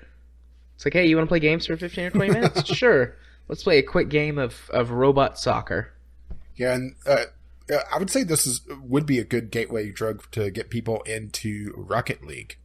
Because this is essentially Rocket League Lite. Yeah. And the game is also a bit customizable on its time frame. You could set the game time for various time limits. Much like how you could do mutators in Rocket League. Right. Okay. And the other game I spent a lot of time on this week is RimWorld. I've been doing essentially some... research I did a research colony, and I kind of no-lifed the game for 2 nights. I loaded up at midnight, and then next thing I know, oh look, the sun's coming up. Basically, I'm trying to improve generally my overall gameplay on this. And there are a lot of tutorials out there. There's a lot of little things. But the thing is that because I'm running a modded set, there's only so much I could do without actually sitting down and putting the time into it. And the way I record, it doesn't really, it's not really conducive to it. So I spent a lot of time working with RimWorld and working particularly on my defenses. Because that's been a real issue for me. It's just how to set up defenses to repel certain types of threats. Particularly mechanical threats. And I think I may have finally cracked that nut.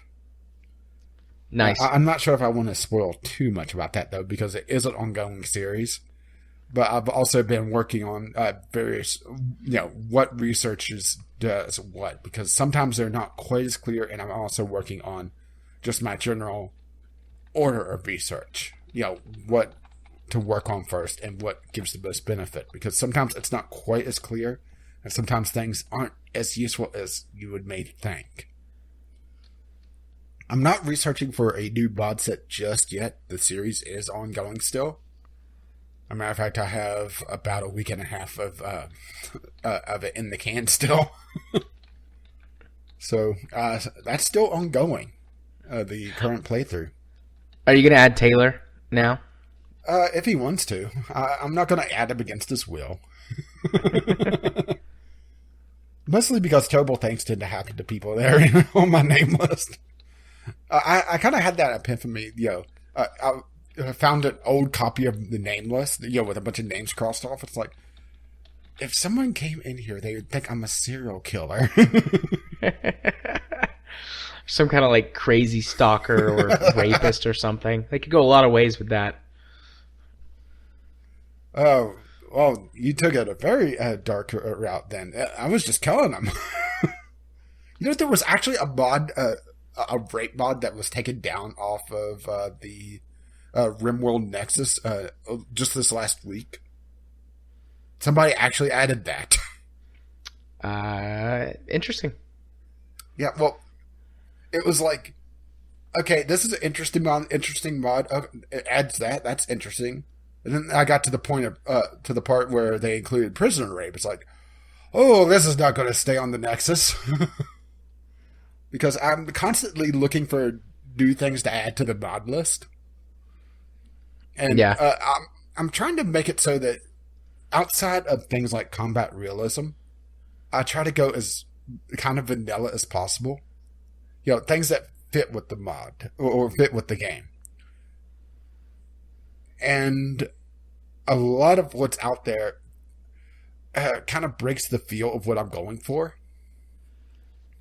So it takes me a lot of research to find particular mods that I like. And sometimes I get mods that are, not ready for prime time whenever I find them. So I, store them away. If you go to my, I'm not sure if you're able to view my favorites on the workshop, but if you do, there's pages and pages of mods that I'm watching.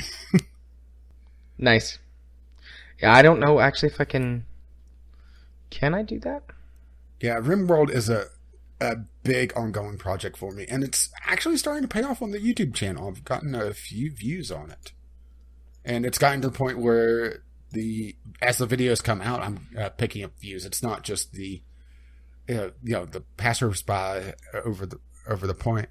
A matter of fact, I went to YouTube just now, and the latest video, I believe, just got a comment on it. So it actually feels pretty good to do that. Nice. See, that's RimWorld 23. I'm going to have to amend my spam list because some of the shorter comments get caught by it. Right. Well, you've talked before, though, about getting spam and stuff. Yeah, I get... for a long time, I got nothing but spam on my YouTube channel. That's why the spam whitelist is very, or I should say the blacklist. And not the whitelist is a different idea. The blacklist is a very, very extensive file. Let's put it this way: you put a link in your comment, it goes to the spam folder instantly. Nice. I mean, most links, though, that show up on YouTube comments are, check out my thing. go here to win something cool or whatever, which is spam. So yeah, okay. I try to keep my channel spam free, which also has the side effect of making it so that my community is a ghost town. Nothing wrong with that, though. I mean, you know, I leave it free reign. If the spammers want to come spam on my YouTube videos, more power to them. I just look at it this way. I'd much rather have an empty comment section than one that's full of spam and just junk. To me, the empty comment section looks better. Yeah, that's fair. That is a very valid way to approach that situation.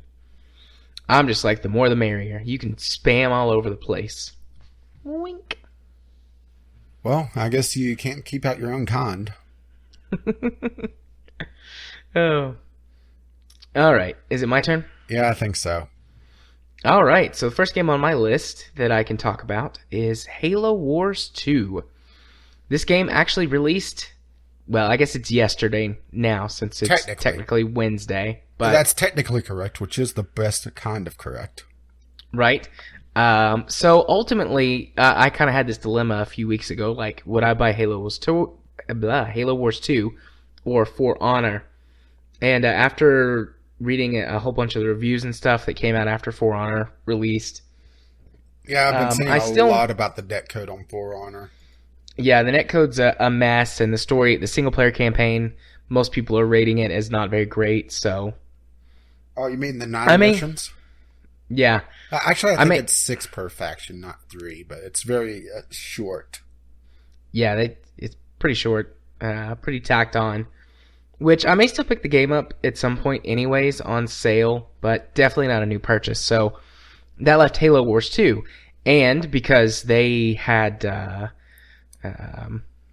content up before release, I got to check that out. When did Total Biscuit put his WTF up? Quite a few days ago now. Over the week, it was over the weekend, I think, right? Well, Total Biscuit is actually in hospital right now, getting his surgery. Well, he had his surgery. Oh, he's already come through his surgery. Yeah, well, for recovery, I should say. Oh, yeah. Jenna posted on or tweeted earlier that he was doing fine. I was keeping an eye on that. Yeah. But so anyways, he put up his WTF of it over the weekend at some point. And basically, it was more Halo Wars, which was pretty much all I wanted out of it. So I was like, sweet, I'll buy this. I've put about 3 hours into it so far. I didn't get a ton of time to play it because, I mean, you know, it's only been out for like 24 hours. Unless you bought the special edition pre-order or whatever, and then you could play it early, but thou shalt not pre-order. So I didn't do that. So there's also for you today. Also, it was like $30 more, and I was like, I'm not going to pay for a season pass and your digital whatever. It's a really, really interesting game, but interesting in a good way. Not interesting like, well, it's got some problems, but I like it. Overall, the game is good. The biggest problems that would come with it would be from people who have a pretty wide RTS background. It's fairly simplified to deal with the fact that it is intended to be a console RTS that's been ported to PC. So there's lots of little things in it, like the radial menus, and a lot of the hotkeys don't make any sense. Yeah, I saw that. I saw the radial menus and just how they were handling the hotkeys. And no, I'm not talking about Total Biscuit spending 15 minutes on the nuttiness that is the key rebinds, but just how they handled everything in the base. And it's like, nope. Yeah. I mean, that's exactly how it was in Halo Wars 1. And it's, I mean, that's how most console RTSs do it. Yeah, but here's the thing. I think Command & Conquer 3 pioneered that on console. Yeah, but here's the thing is that they do not have crossplay on this, so they should have had at least a more PC user or PC centric UI for the PC version, in my opinion. Well, the PC UI is different from the console UI. I hooked in my controller and tested out both things. It's not that bad, really. It's really not that bad. It looks so clunky. It's not that bad. Honestly, it's not. The worst part about it is that it does take up a sizable chunk of the screen, But it's the type of RTS that Halo Wars is. It's slow. I think that that was going to be my big criticism of it, is that you can't do really any quick action with it. It's always multiple clicks for something.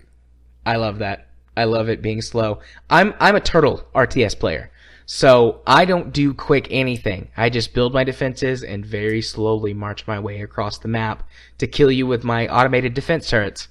So the fact that Halo Wars 2 is slow, I like it. And I totally get that might not be an RTS for you or a ton of people.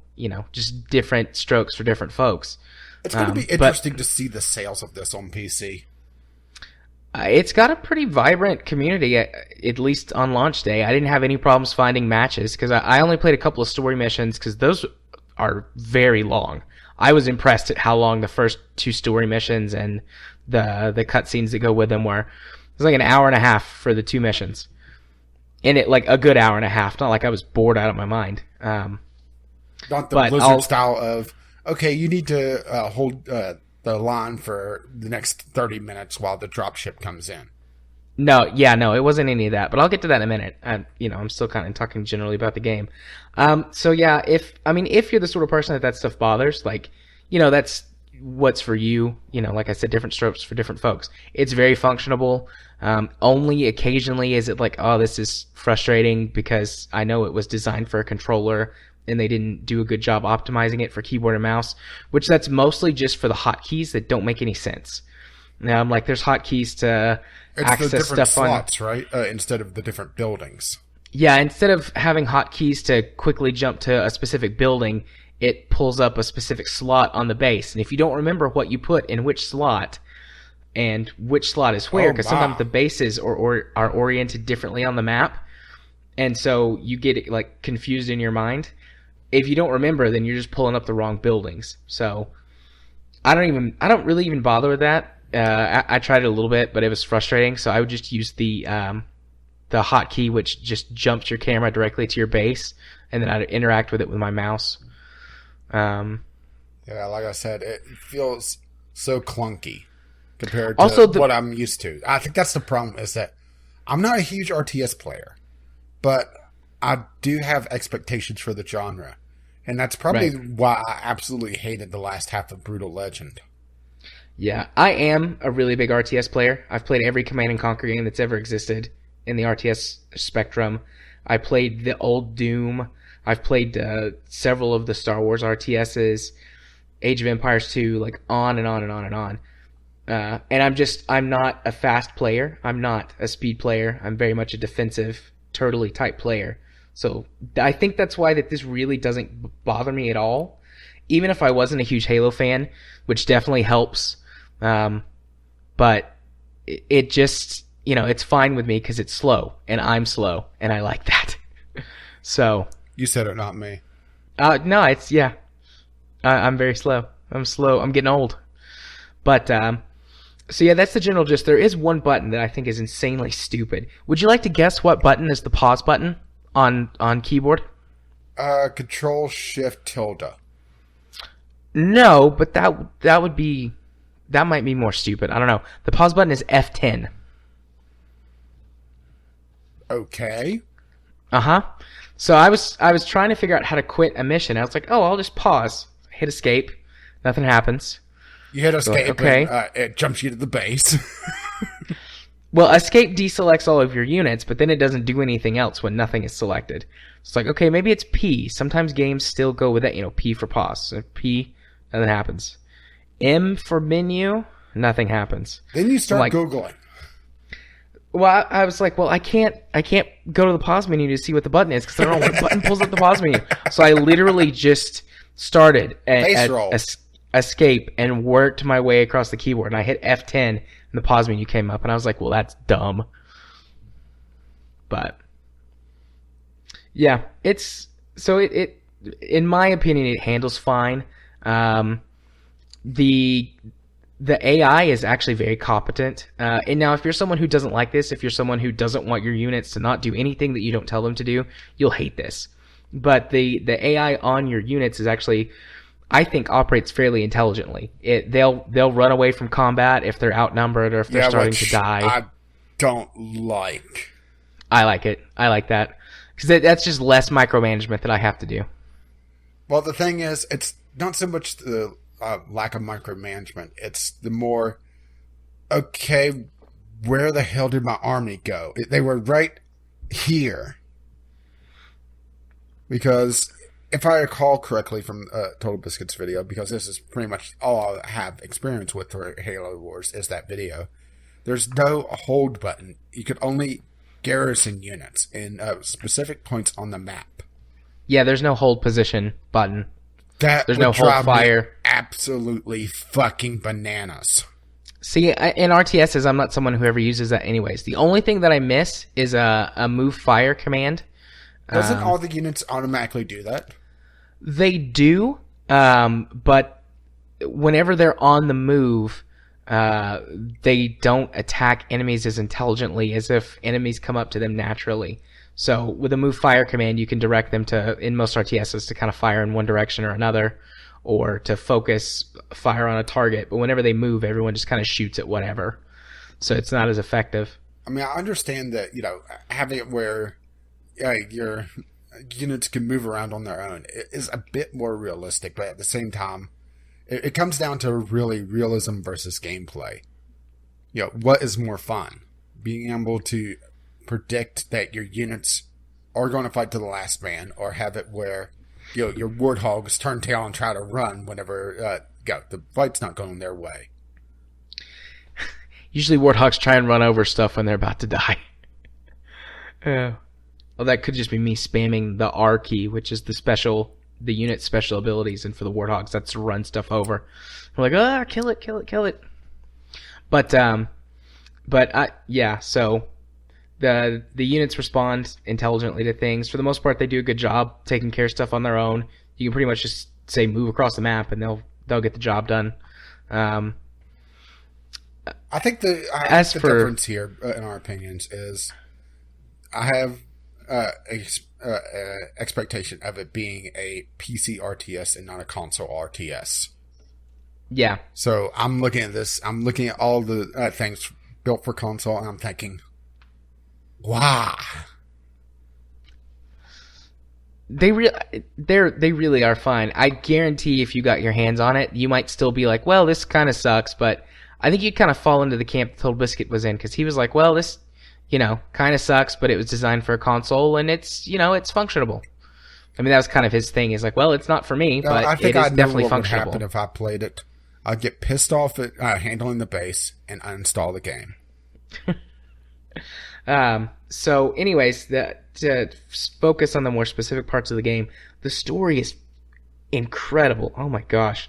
So I was blown away, one, at how gorgeous the game is. For an RTS, it looks really good. I know in Total Biscuit's video, he was like, it doesn't look all that great, but in my opinion, I think it looks pretty good for an RTS. Excuse me. They do a lot of good work with lighting on the maps, and particularly if you're a Halo fan, there's a lot of they nail the aesthetic, I think is the best way to say it. They nail the look and the feel of the Halo universe just perfectly. And then the cutscenes that they have, normally I don't really care much for pre-rendered cutscenes. It's like, we've been able to do really good pre-rendered cutscenes since like the 90s. But these are fantastic. Have you seen any of the live-action Halo stuff? No. Okay. Well, it looks almost as good as that. They put a lot of work into these cutscenes. And for someone like me, who's a huge fan of both Halo and storytelling in games, it's wonderful to have like 5 or 6 minute cutscenes that you're familiar with the Blizzard cutscenes. Yeah. They're as good as the Blizzard cutscenes, if not better. Well, that's quite the high mark, actually. They're really good. The big thing for me for cutscenes in games, particularly these days, I could understand it way back in the day, is how the cutscene compares to the actual gameplay. Because it's kind of jarring these days. Well, it was far more jarring back then, but I would say even more jarring now, because you expect the cutscene to be kind of representative of the gameplay, graphics-wise. granted, back in the day when Cloud was, like 14 polygons. Yeah. And then holding a sword that's like 3. You could understand that, the cutscenes look different, but having that jarring effect now where, suddenly everybody has a lot more definition to them. They are a lot more detailed. Yeah, I mean, the cutscenes are night and day different, but I mean, it's a real-time strategy. I don't think I've ever seen a real-time strategy game that had cutscenes that were using exclusively the sort of the RTS assets. I mean, Command & Conquer always did live action. I would go Warcraft, actually. Their cutscenes in the storyline, they were using the game engine. Okay.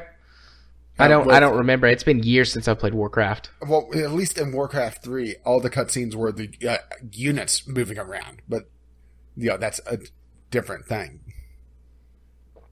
Yeah. But anyway, so the cutscenes are, I mean, they're Blizzard quality, if not better.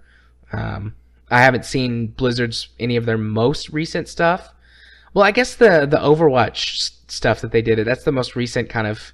Yeah, I've seen a couple of the Overwatch things. I haven't really watched for them all that much, just because honestly, I have no interest in Overwatch. They're better than those. They really Overwatch, are better than those. I think my problem with Overwatch is twofold. One, I've played a lot of Team Fortress 2, so that style of shooter, I'd go back to Team Fortress 2. And also, it has a lot of MOBA elements, which I just don't. The MOBA genre does not click for me. Yeah, but yeah. So the cutscenes, they're higher quality than those Overwatch ones that they did. They really are. I think the last I was Overwatch blown I saw away. was the one with Bastion. Yeah, which I was blown away. That was a really good CGI movie with Bastion. Yeah. So, aside from the cutscenes and the story mode, the missions that I've played so far, I've played the first 3 campaign missions. And they're different. Each of them so far have been different. And they're... what's the best way to say it? They use some interesting gimmicks and mix things up. They use different elements for example, from like the multiplayer modes or whatever, to mix up the gameplay. They give you some interesting, unique objectives. And on the second level, there's actually a boss fight. And it's like a 3-stage boss fight that you would expect from like, an MMO or an RPG or something. It was really interesting. So yeah, it's the second mission, and it's kind of taking it easy on you, treating it like a tutorial if you skip the tutorial, that jazz. And then it opens up, and it's like, all right, go kill that guy's base. I'm like, okay, this is standard RTS stuff. I'll go, take over the map, kill that guy's base. I blow up his base, and then this portal opens up, and he drops out of the portal. His name starts with a D. It's Devios. I'm not 100% sure how to pronounce it. But anyways, he jumps out of the portal, and he's like, "You humans, I will kill you for doing all of this stuff." And so at first you're just fighting him like he's a really thing. But so the first wave you're just fighting him like he's a strong enemy, and he's got a shield. And when you take down his shield, he enters the second wave of the boss fight, and he calls in reinforcements and a capital ship strike that you have to avoid. And it's pretty much an instant kill on any of your units if they're caught in the blast radius. So you have to, and when it's going on, he's invincible. And so you have to kill his allies, avoid the capital ship strike, and then take down his second shield. Then once you take down his second shield, he calls in more reinforcements. The capital strike keeps coming, and then he gets a new special ability that will, around him, he creates like this laser field. So you have to position your troops properly to avoid everything and take him out. It was really interesting. I was really surprised. Like, oh wow, this is a proper boss fight where you have to maneuver your units around and pay attention to what's going on. Boy, Blizzard's gonna be pissed. So yeah, and then the third mission uses a lot of the kind of blitz mechanics from one of the multiplayer modes. So you drop in units. I haven't beat it yet. Actually, I saved and I had to quit. So I don't know if it'll have an interesting boss fight or not. But, I mean, they set the bar really high early on for both gameplay value and mechanics and their storytelling potential. So I was thoroughly impressed and really happy. I would have liked the game regardless if it had just been more of Halo Wars 1, because I love Halo, love RTS, but they actually went and made a good game, which is nice. I played a couple of skirmish modes. You get, how many different heroes are there? 6 or 7 different commanders. I hope you're not that each have asking their me. own. Well, I was kind of talking out loud.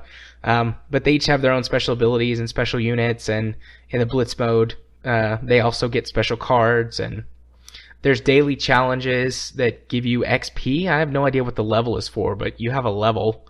I'm like level 2 or 3. I don't know if it unlocks rewards or not. I haven't been to the Blitz mode to open up all my card packs and everything yet, so I don't know. I've heard some rumblings of possible pay to win on the Blitz mode. I haven't really looked into it, though. I wasn't sure if we were going to be talking about this game this week. Well, I mean, I haven't. I'll play Blitz mode some for next week. They've had some... the one game that I tried to play multiplayer with other people, I don't know if I don't know if it uses peer-to-peer or dedicated servers. I know that if you're playing it on console, you have dedicated servers, but I don't know if the PC users get access to the Microsoft servers. The game was really, really spotty. The connection was really spotty. So it was lagging a lot. And I quit out because I couldn't be bothered with that. But let's see. I'm doing a quick search to see if they have dedicated servers. There are people talking about how Halo Wars 2 launches without competitive multiplayer ranking. Which, could be a problem. Without competitive ranked multiplayer? Yeah. Basically, the ladder system. Oh, okay. At least that's what this article's saying, which is a bit troubling because, then you're thrown into a pool with everyone, and then, you could get curb stomped by a random guy. You could. And you could end up with in a game with YOLO Swaggins, who's been the last 1,000 hours playing this game. Yeah, but I don't really care much for multiplayer, so I don't really care. I know it's terrible of me, but I just want to play my Halo single player story and enjoy it. Eat it all up, just gobble it all up. Delicious story. But I'm really, really happy with my purchase. I'm really glad. Like I told you, I watched TV's WTF Is, and I was like, okay, basically, it's more Halo Wars 1 at the very least. And that's all I wanted out of this game, so I will buy it and play it and love it. Just because it's more Halo Wars. And then it turned out to be a really good game on top of that. Performance-wise, also, it's been good. It's inconsistent, but it never drops below 60, except for pre-rendered cutscenes, which are 30. Which kind of sucks, but what are you gonna do about it? Pre-rendered. Can't change the frame rate on it. Not with that attitude. Yeah. So, I'll go ahead and move on. So the next game that I played, you remember what was it last week? Executive Command. Yeah, I actually played a little bit of that. I found it very unrealistic. I wasn't able to threaten Mexico. Fair enough. So I played the other two of those, Lawcraft and Argument Wars. Lawcraft... I'm sorry, but those are just hilarious names. Lawcraft is... I didn't like it as much. It's kind of a puzzle game. So you choose which House of Congress you want to be in, the Senate or the House. You create your congressperson, and then you choose some things. You choose a political party. You choose a personal value, which is what you primarily support, or what's your primary thing that you're into. And then you're given laws that you have to make happen. So, like, if you might get a law that's about gun control. It's like a citizen wants you to do something to increase gun control. It's like, okay, I want to pass this gun control law. And there's different categories that have different things in them that you can add to the bill. And basically, you're just trying to put together the right things to get enough support to get the bill passed. So you can make it as easy or as hard as you want. Basically, if you pick like a Democrat or a Republican and you run with something that's very mainstream Democrat or Republican, you'll get a bunch of support in your party, and it'll be easier to get people from the other side to agree by including just a couple of things into your bill that doesn't necessarily support your position but aren't so far out there in left field. Or you can make it like impossible on yourself and play as a Democrat or Republican and try and pass a bill that would be on the opposite side of the aisle, and then nobody in your party supports you, so you can't pass the bill. And I mean, it's really just a pretty simple puzzle game that's easy to figure out. Nowhere near as good, in my opinion, as Executive Command. I passed like 2 or 3 bills and then passed one that was like really impossible, or it should have been impossible, but I just went through and kind of broke the system. I was like, okay, I'll add this and this and this and this and this. And eventually I just got enough support by randomly clicking on stuff. And it was like this really messed up bill that like required everybody to own guns. Like it was illegal to not own guns, but then you couldn't. It was also illegal to go to shooting ranges to practice with your guns and like some other weird stuff. And it's like, this is stupid. This wouldn't pass in the real world, but so it is breakable. So I mean, it's interesting if you want to just like, check it out since it's a free educational game. Fight in that world. Everybody has to own a gun, but nobody knows how to shoot it. In the end, they're just running at each other, clubbing each other with the guns. Yeah. Nope. There's my kid very loudly. All right. Quick break. All right. Sounds good to me.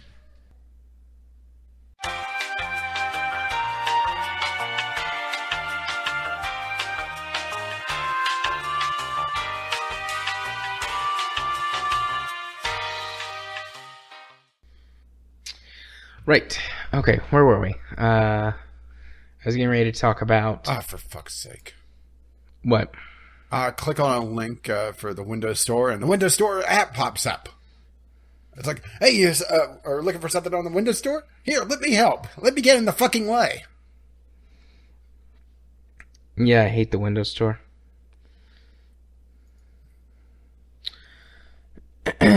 Okay.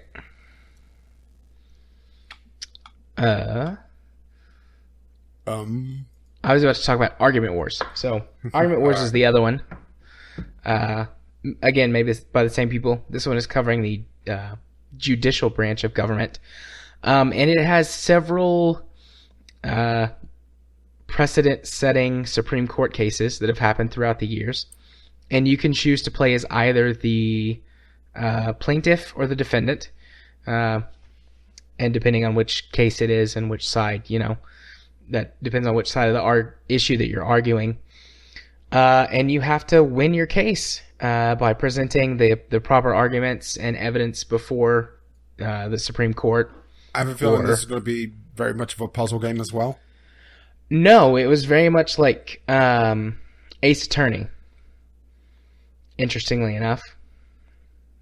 They even have the whole objection thing that you can call.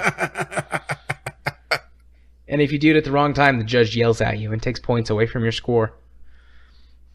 But I didn't really like Argument Wars very much. It's very obtuse, and it requires you to actually have a decent amount of knowledge about the Constitution, as well as certain other law practices and precedents. Like, it doesn't do a very good job teaching you things that you need to know.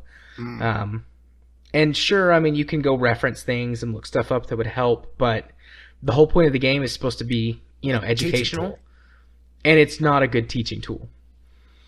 It's an interesting enough game, and I mean, thankfully, I have got a very, very rudimentary understanding of law and a decent grasp on the Constitution. But with how things are going, you probably need that grasp. Yeah. So I love how you're ignoring me poking you about it now. there's also certain points of it that just don't control well. I don't know if it's just like poorly communicated to you what you're supposed to do, or if the touchscreen on my device is not working properly, or what. I mean, I don't have problems with anything else. I don't think my phone was broken, but Have you tried defragging it? yeah. Oh, see, you should never do that. There's certain tools that you can use in the game to help you out, or that you have to put together properly in order to make a coherent argument. And it's like, why won't this spin or switch around? Like, am I doing something wrong? And then it would seemingly at random work. It's like, okay, I don't know what I did. Let me just try and do that thing again. Oh, that didn't work. What is it? So, I don't know. It doesn't control very well, or at least it didn't for me.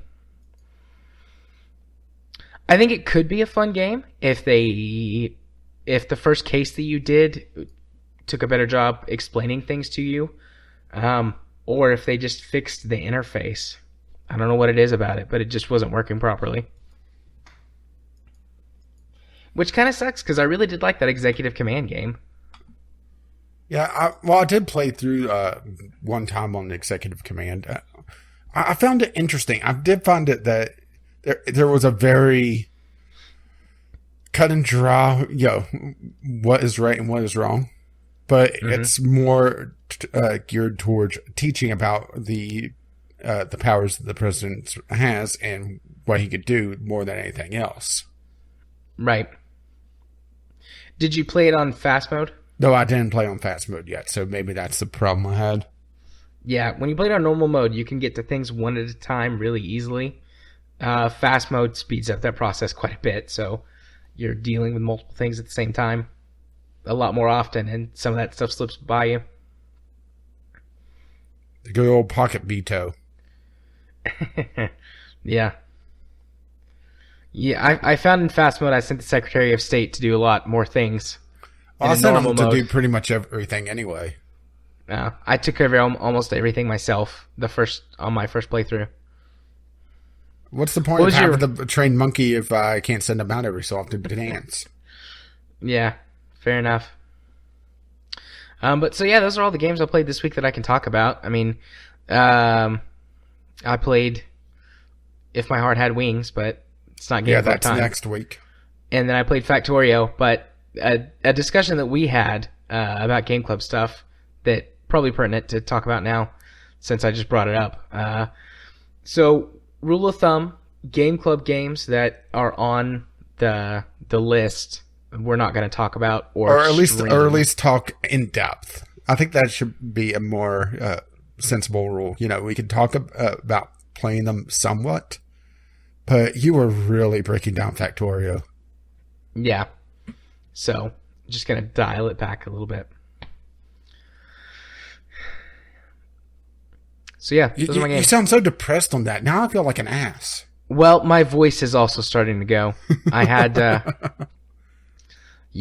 after coming off of being sick, a lot of talkie today between my phone interview and normal client stuff. And then now this. Plus you live in a house of disease. Yep. I took all my drugs, though, before we started, so... Shot yourself in the ass? I wish.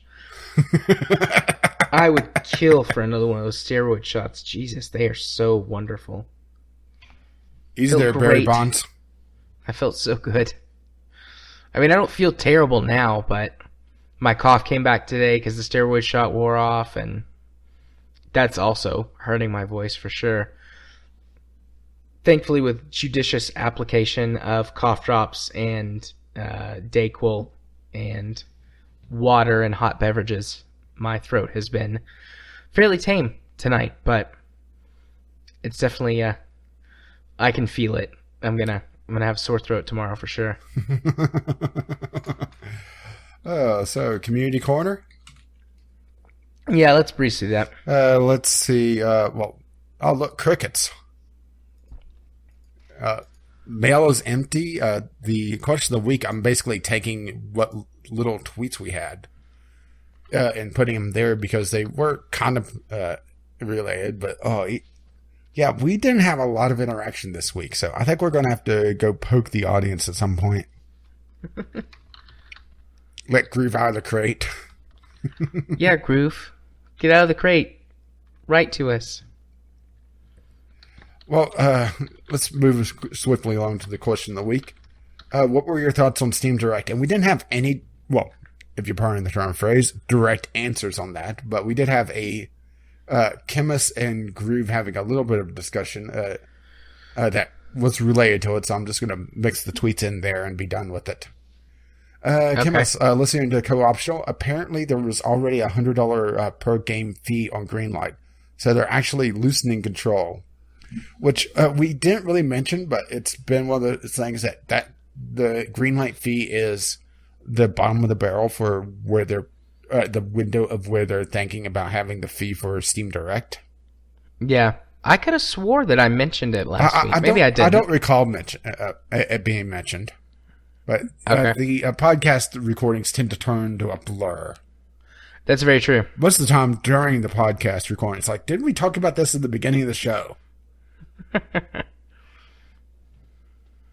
Groove, I honestly can't tell whether you also listen to Co-Optional or you're just taking the piss right now.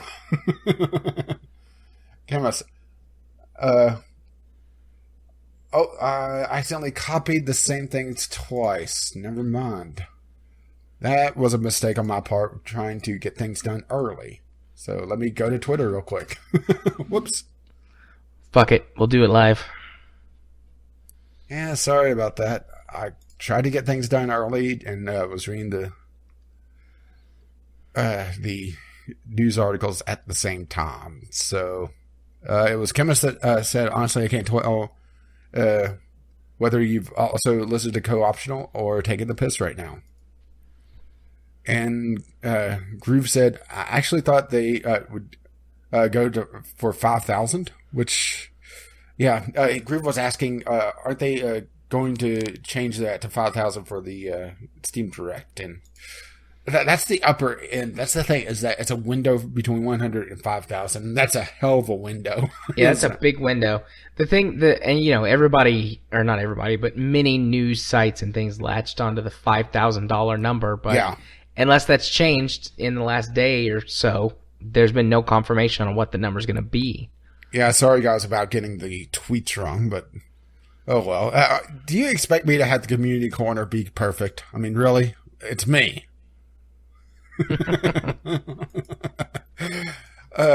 Yeah, that's really... They kept talking about 5,000, 5,000, 5,000. And I think that's where a lot of the fear of Steam Direct shutting out all the small guys, all the, one-man passion projects is coming from. And I do understand, putting in $100 into Steam to get on as well is not, a cheap thing for a lot of people. It would definitely make me have pause if I had a game to put up. But at the same time, there needs to be some sort of roadblock here because they are just opening the floodgates. But I don't think them having a monetary roadblock is a wise move. I think there has to be something else. And the problem is, I'm not sure what. Mostly because all my solutions require Valve to actually get off their ass. Yeah.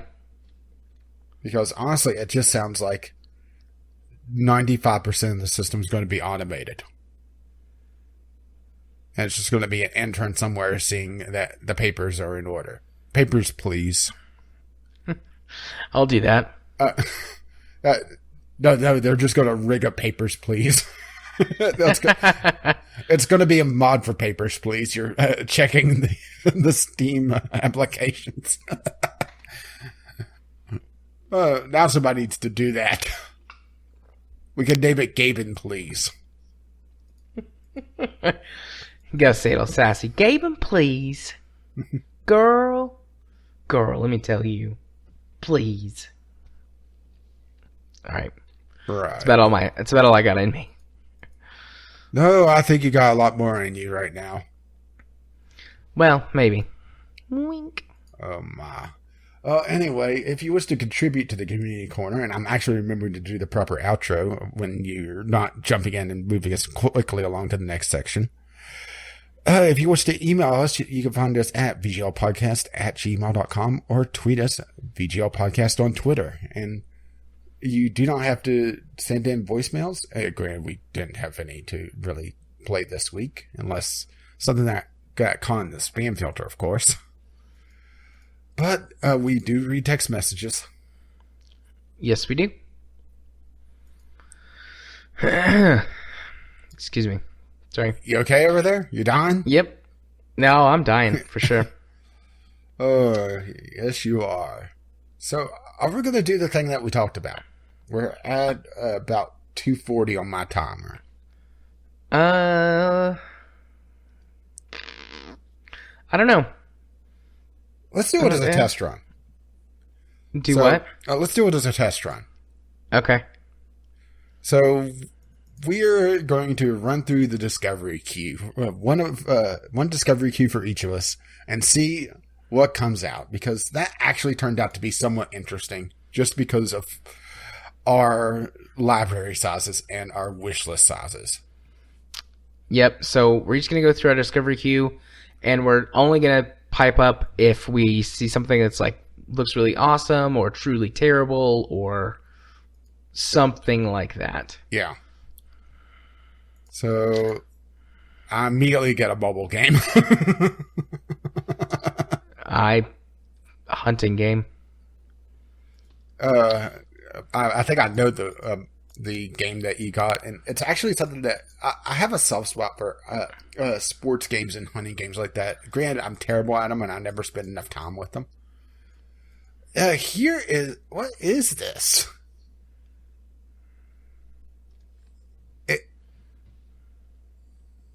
Okay, this is from Tiny Build, which, they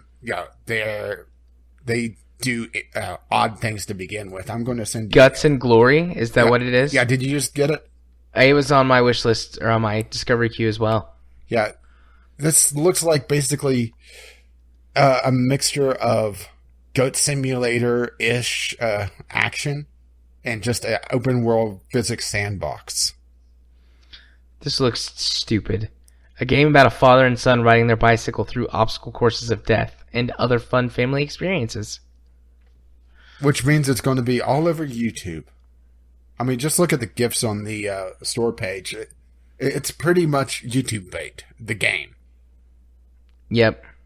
And that's probably why it's going to be popular. I mean, granted, Tiny Build is known for their quirky games, and I've had a lot of problems with Tiny Build games overall. Just not that they're technically bad. It's just they're often... there's always been some sort of design decision that I've always found questionable.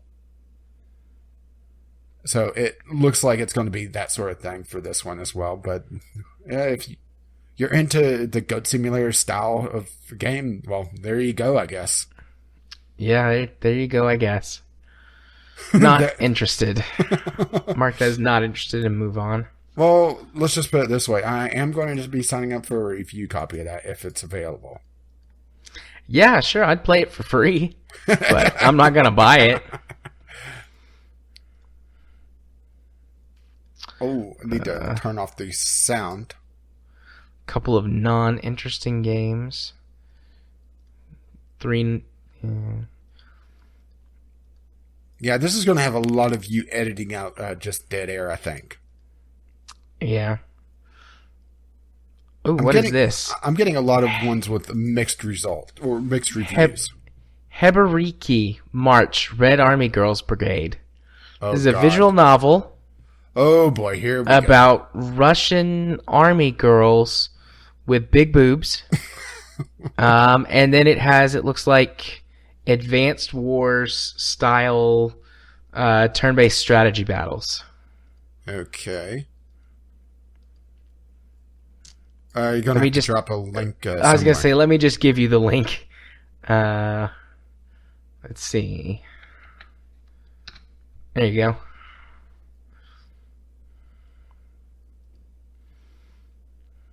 Oh, that girl's topless.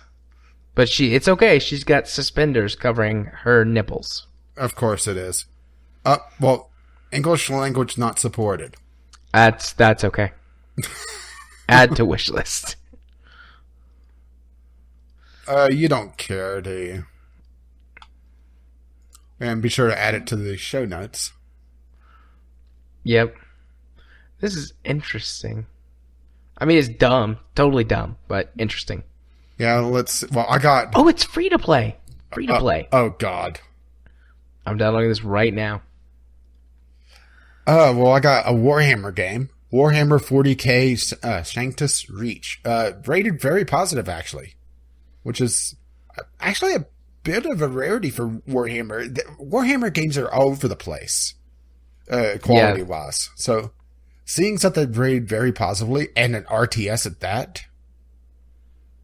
Let's see, when did this come out? This came out, actually very recently. This came out in January 19th, this year. I think I remember TB talking about it on... Yeah, I think so. One of the last couple of co-optionals. Was this one of the ones that he was praising, or...? I think this was the one that he liked. And then the one that came out for mobile was the one that he hated. And it had a stupid soundtrack, if I remember correctly. Yeah, I remember listening to that podcast. And here's the thing, is that I'll listen to podcasts at 1.25 speed. And usually I don't have music podcasts. And occasionally I'll have one, but then I'll turn off the speed up. Whatever that sounded like to Total Biscuit, it sounded even weirder to me because I listened to it split out. It's like, what the fuck is this? But then again, I also got through the torture a lot quicker, so there you go. But this actually doesn't look bad. Granted, I have no idea about this particular game, and the only experience I have with the Warhammer 40k universe in the RTS genre is the Dawn of War series, which is a very different beast. Well, I should say I have played Dawn of War 2, which is more squad-based. And I have a version of Dawn of War 1, which is a more traditional RTS, but I haven't played it. So, there you go. So here's an interesting one. This is the last one on my list. Jump to Die. Oh, God. It's a kind of pixel art style game. The description is very vague. Now you have a chance to operate your own company of suicide. But if you go down and you read the description of the game, yeah. So it looks like you run a company where people pay you to commit suicide by jumping off your building. Oh, I'm getting so many bad mobile ports. Oh, here's one I could talk about. I got Blood Bowl Chaos Edition.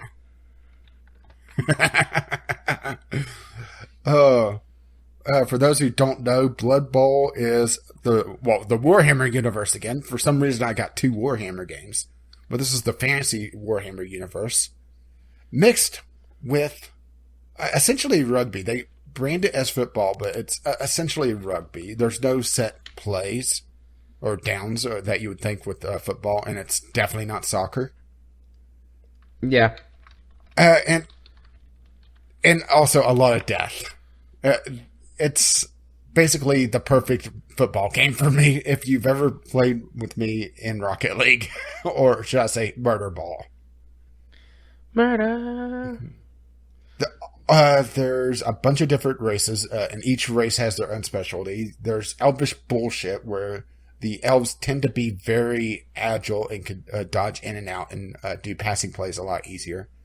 Humans, which are more middle of the road. There's dwarves that are very punchy and are able to take a lot of punishment. Lizard men who have kind of a combination of very agile units but very slow, powerful units. And just really a lot of things in between all those. It's Blood Bowl is a tough game to get into. There's a lot of various rules to learn, but it is, if you like board games and like complex board games, it is worth the time to get into Blood Bowl.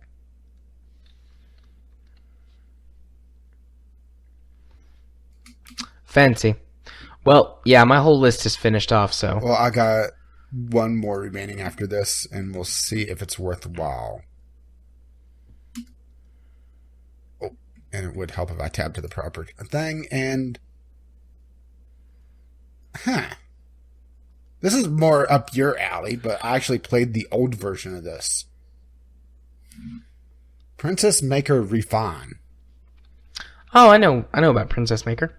It's essentially a life game, a life simulator, mixed with a RPG. A lot of different choices and different paths that you can take. You're raising your daughter to try to make her a princess, essentially. And like I said, it's a life simulator where you're teaching your daughter various skills and bringing up her stats, but you also send her out into the world to do various things. I'm not sure how the remaster of it is, for lack of a better term. It does look like it's all 4:3 resolution, which may turn off some people. But it is rated very positively, so there is that. So it looks like it's not a complete pile of shit. Which is a high praise, isn't it? Yeah. It doesn't look like it completely sucks. So yeah, I've seen the original. Yeah, I ended up with 4 things off my queue. Looks like there's a Princess Maker 2? Yeah, there was a couple versions of Princess Maker back in the day. I'm not sure which version this is from. If this is from the first one or from the second one. But I'm looking at some of the reviews of it, and this is basically a game about raising numbers to get certain endings based on those numbers. Well, it's a life game. I mean, that's the thing. I like that sort of thing.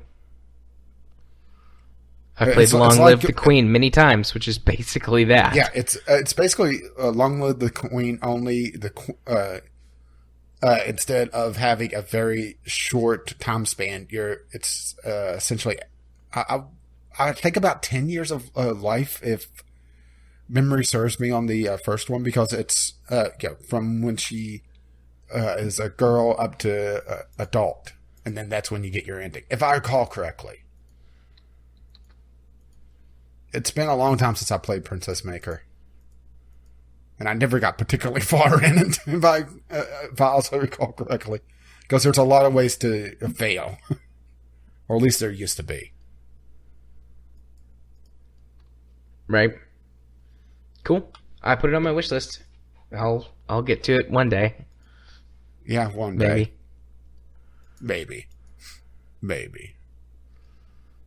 Well, it's going to be interesting to see if we get any feedback for this section and see how much editing you do of this section. Because, granted, this does require a lot more editing on your part, but probably not. Well, we didn't have that much silence. Well, cutting out some of the that looks terrible. That looks terrible. Try to tighten it up a little bit. Yeah, but any feedback on that section would be greatly appreciated. Or, should we just dump this idea and try to come up with something different? No, this was fun. We should... Yeah, but if it's terrible to listen to, then, that's something completely different.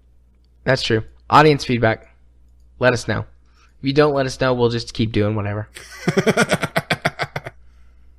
So it's time to start wrapping things up, and it's the part where you go first. Indeed. Kind of... sort of already did this way earlier, but I guess I'll do it again. If you want to the Cliff Notes version. Yeah. If you want to follow me on the YouTubes, you can do so by searching for Gaming Psychologist and giving me a sub. What's coming up on the channel this week? I actually have organized some Divinity stuff to go up, so I won't catch up to you, but there's like 5 or 6 episodes scheduled to go up soon, so yay for Divinity. And that's about it. Aside from the podcast, still recovering a bit from my illness. Looking forward to streaming tomorrow night, though, as long as my voice doesn't completely go. I don't think it will, It just feels like tomorrow's going to be... Any idea what you want to play? I don't know. What do you want to play? I've been actually itching to get some more Rocket League with the guys. Okay, Rocket League it is. I'll post a tweet about it early tomorrow, or maybe I'll set it up on TweetDeck before I go to bed. But speaking of Rocket League and streaming, if you want to watch me stream games, join us for a stream. You can do so over at twitch.tv/jarthur4707. If you want to follow me on Twitter so that you can see all the things that I tweet about, mostly political, here lately also about all of the diseases that have entered my household. Are we still talking about the politics? Yes. You can do so at JMA4707. Sorry, but I have to share this mental image. I just had a picture of Alec Baldwin as Trump. He just stands there, like, makes a couple facial expressions, like, yes. Yes, making a facial expression on an audio-only podcast. Amazing. Welcome to the visual portion of the podcast. Go watch Saturday Night Live, and then you'll have the visual portion. Yeah, no, I would be okay with Alec Baldwin as Trump being here, but not actual Trump. What about the catheter cowboy?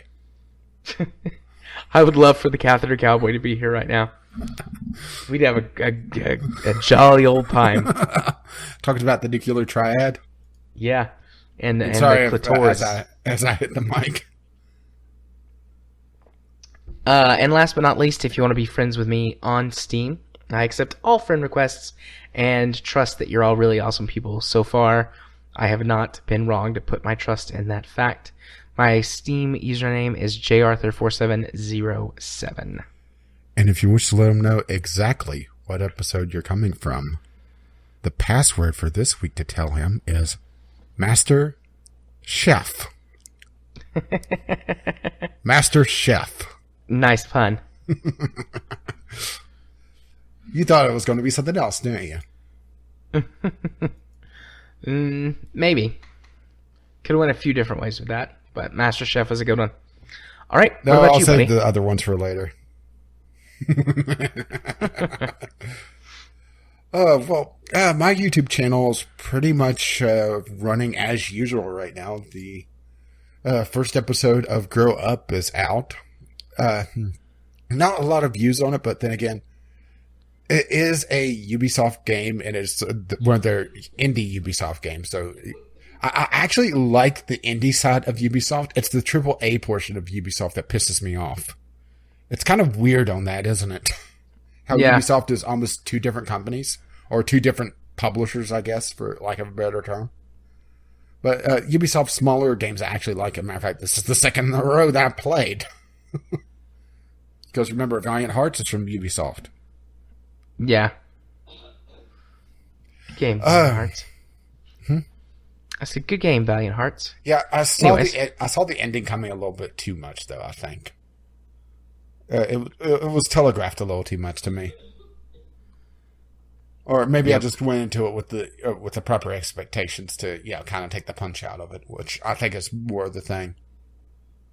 I wasn't spoiled per se, but I knew how the war goes and how the tone likely was going to go with the story. But let's see. RimWorld is still trucking along nicely, even though I'm doing basically experimentation colony in single player and off. I should say, it's all single player, but without recording it. But that actually lets me focus more on the mechanics and learning various little things that I kind of overlooked or just hadn't noticed. So there's that. That's what the entire purpose of me spending some extra time with RimWorld, particularly my mod set, has been. So hopefully that improves the gameplay on that front. And of course Divinity, which I actually didn't get to render that, so I'm going to be quickly rendering that tonight to get out tomorrow. Yeah. Having a bunch of fun with Divinity. We had some interesting things happen the last recording session. Yeah, that was fun though. That was a good recording session. Yeah, we're going to have to try to get some episodes ahead, so whenever the House of Disease catches you again, we're not scrambling. Yeah, when Katie's gone for that 2-week vacation, we should take some time to do some extra recording. Okay, so right now the docket is masturbate with your offhand, fuck everything in the house, and divinity. Hopefully not all at the same time. Yep. Got it. Boy, that's going to be an interesting thing to explain to Katie later. Where have all these things come from? Well, it's funny you mentioned that. Oh, and of course, well, quickly getting back on subject and hopefully quickly away from that subject. The Sunday Sampler is continuing on. I have a couple candidates for this week, and they're a couple strange ones. Let's just put it that way.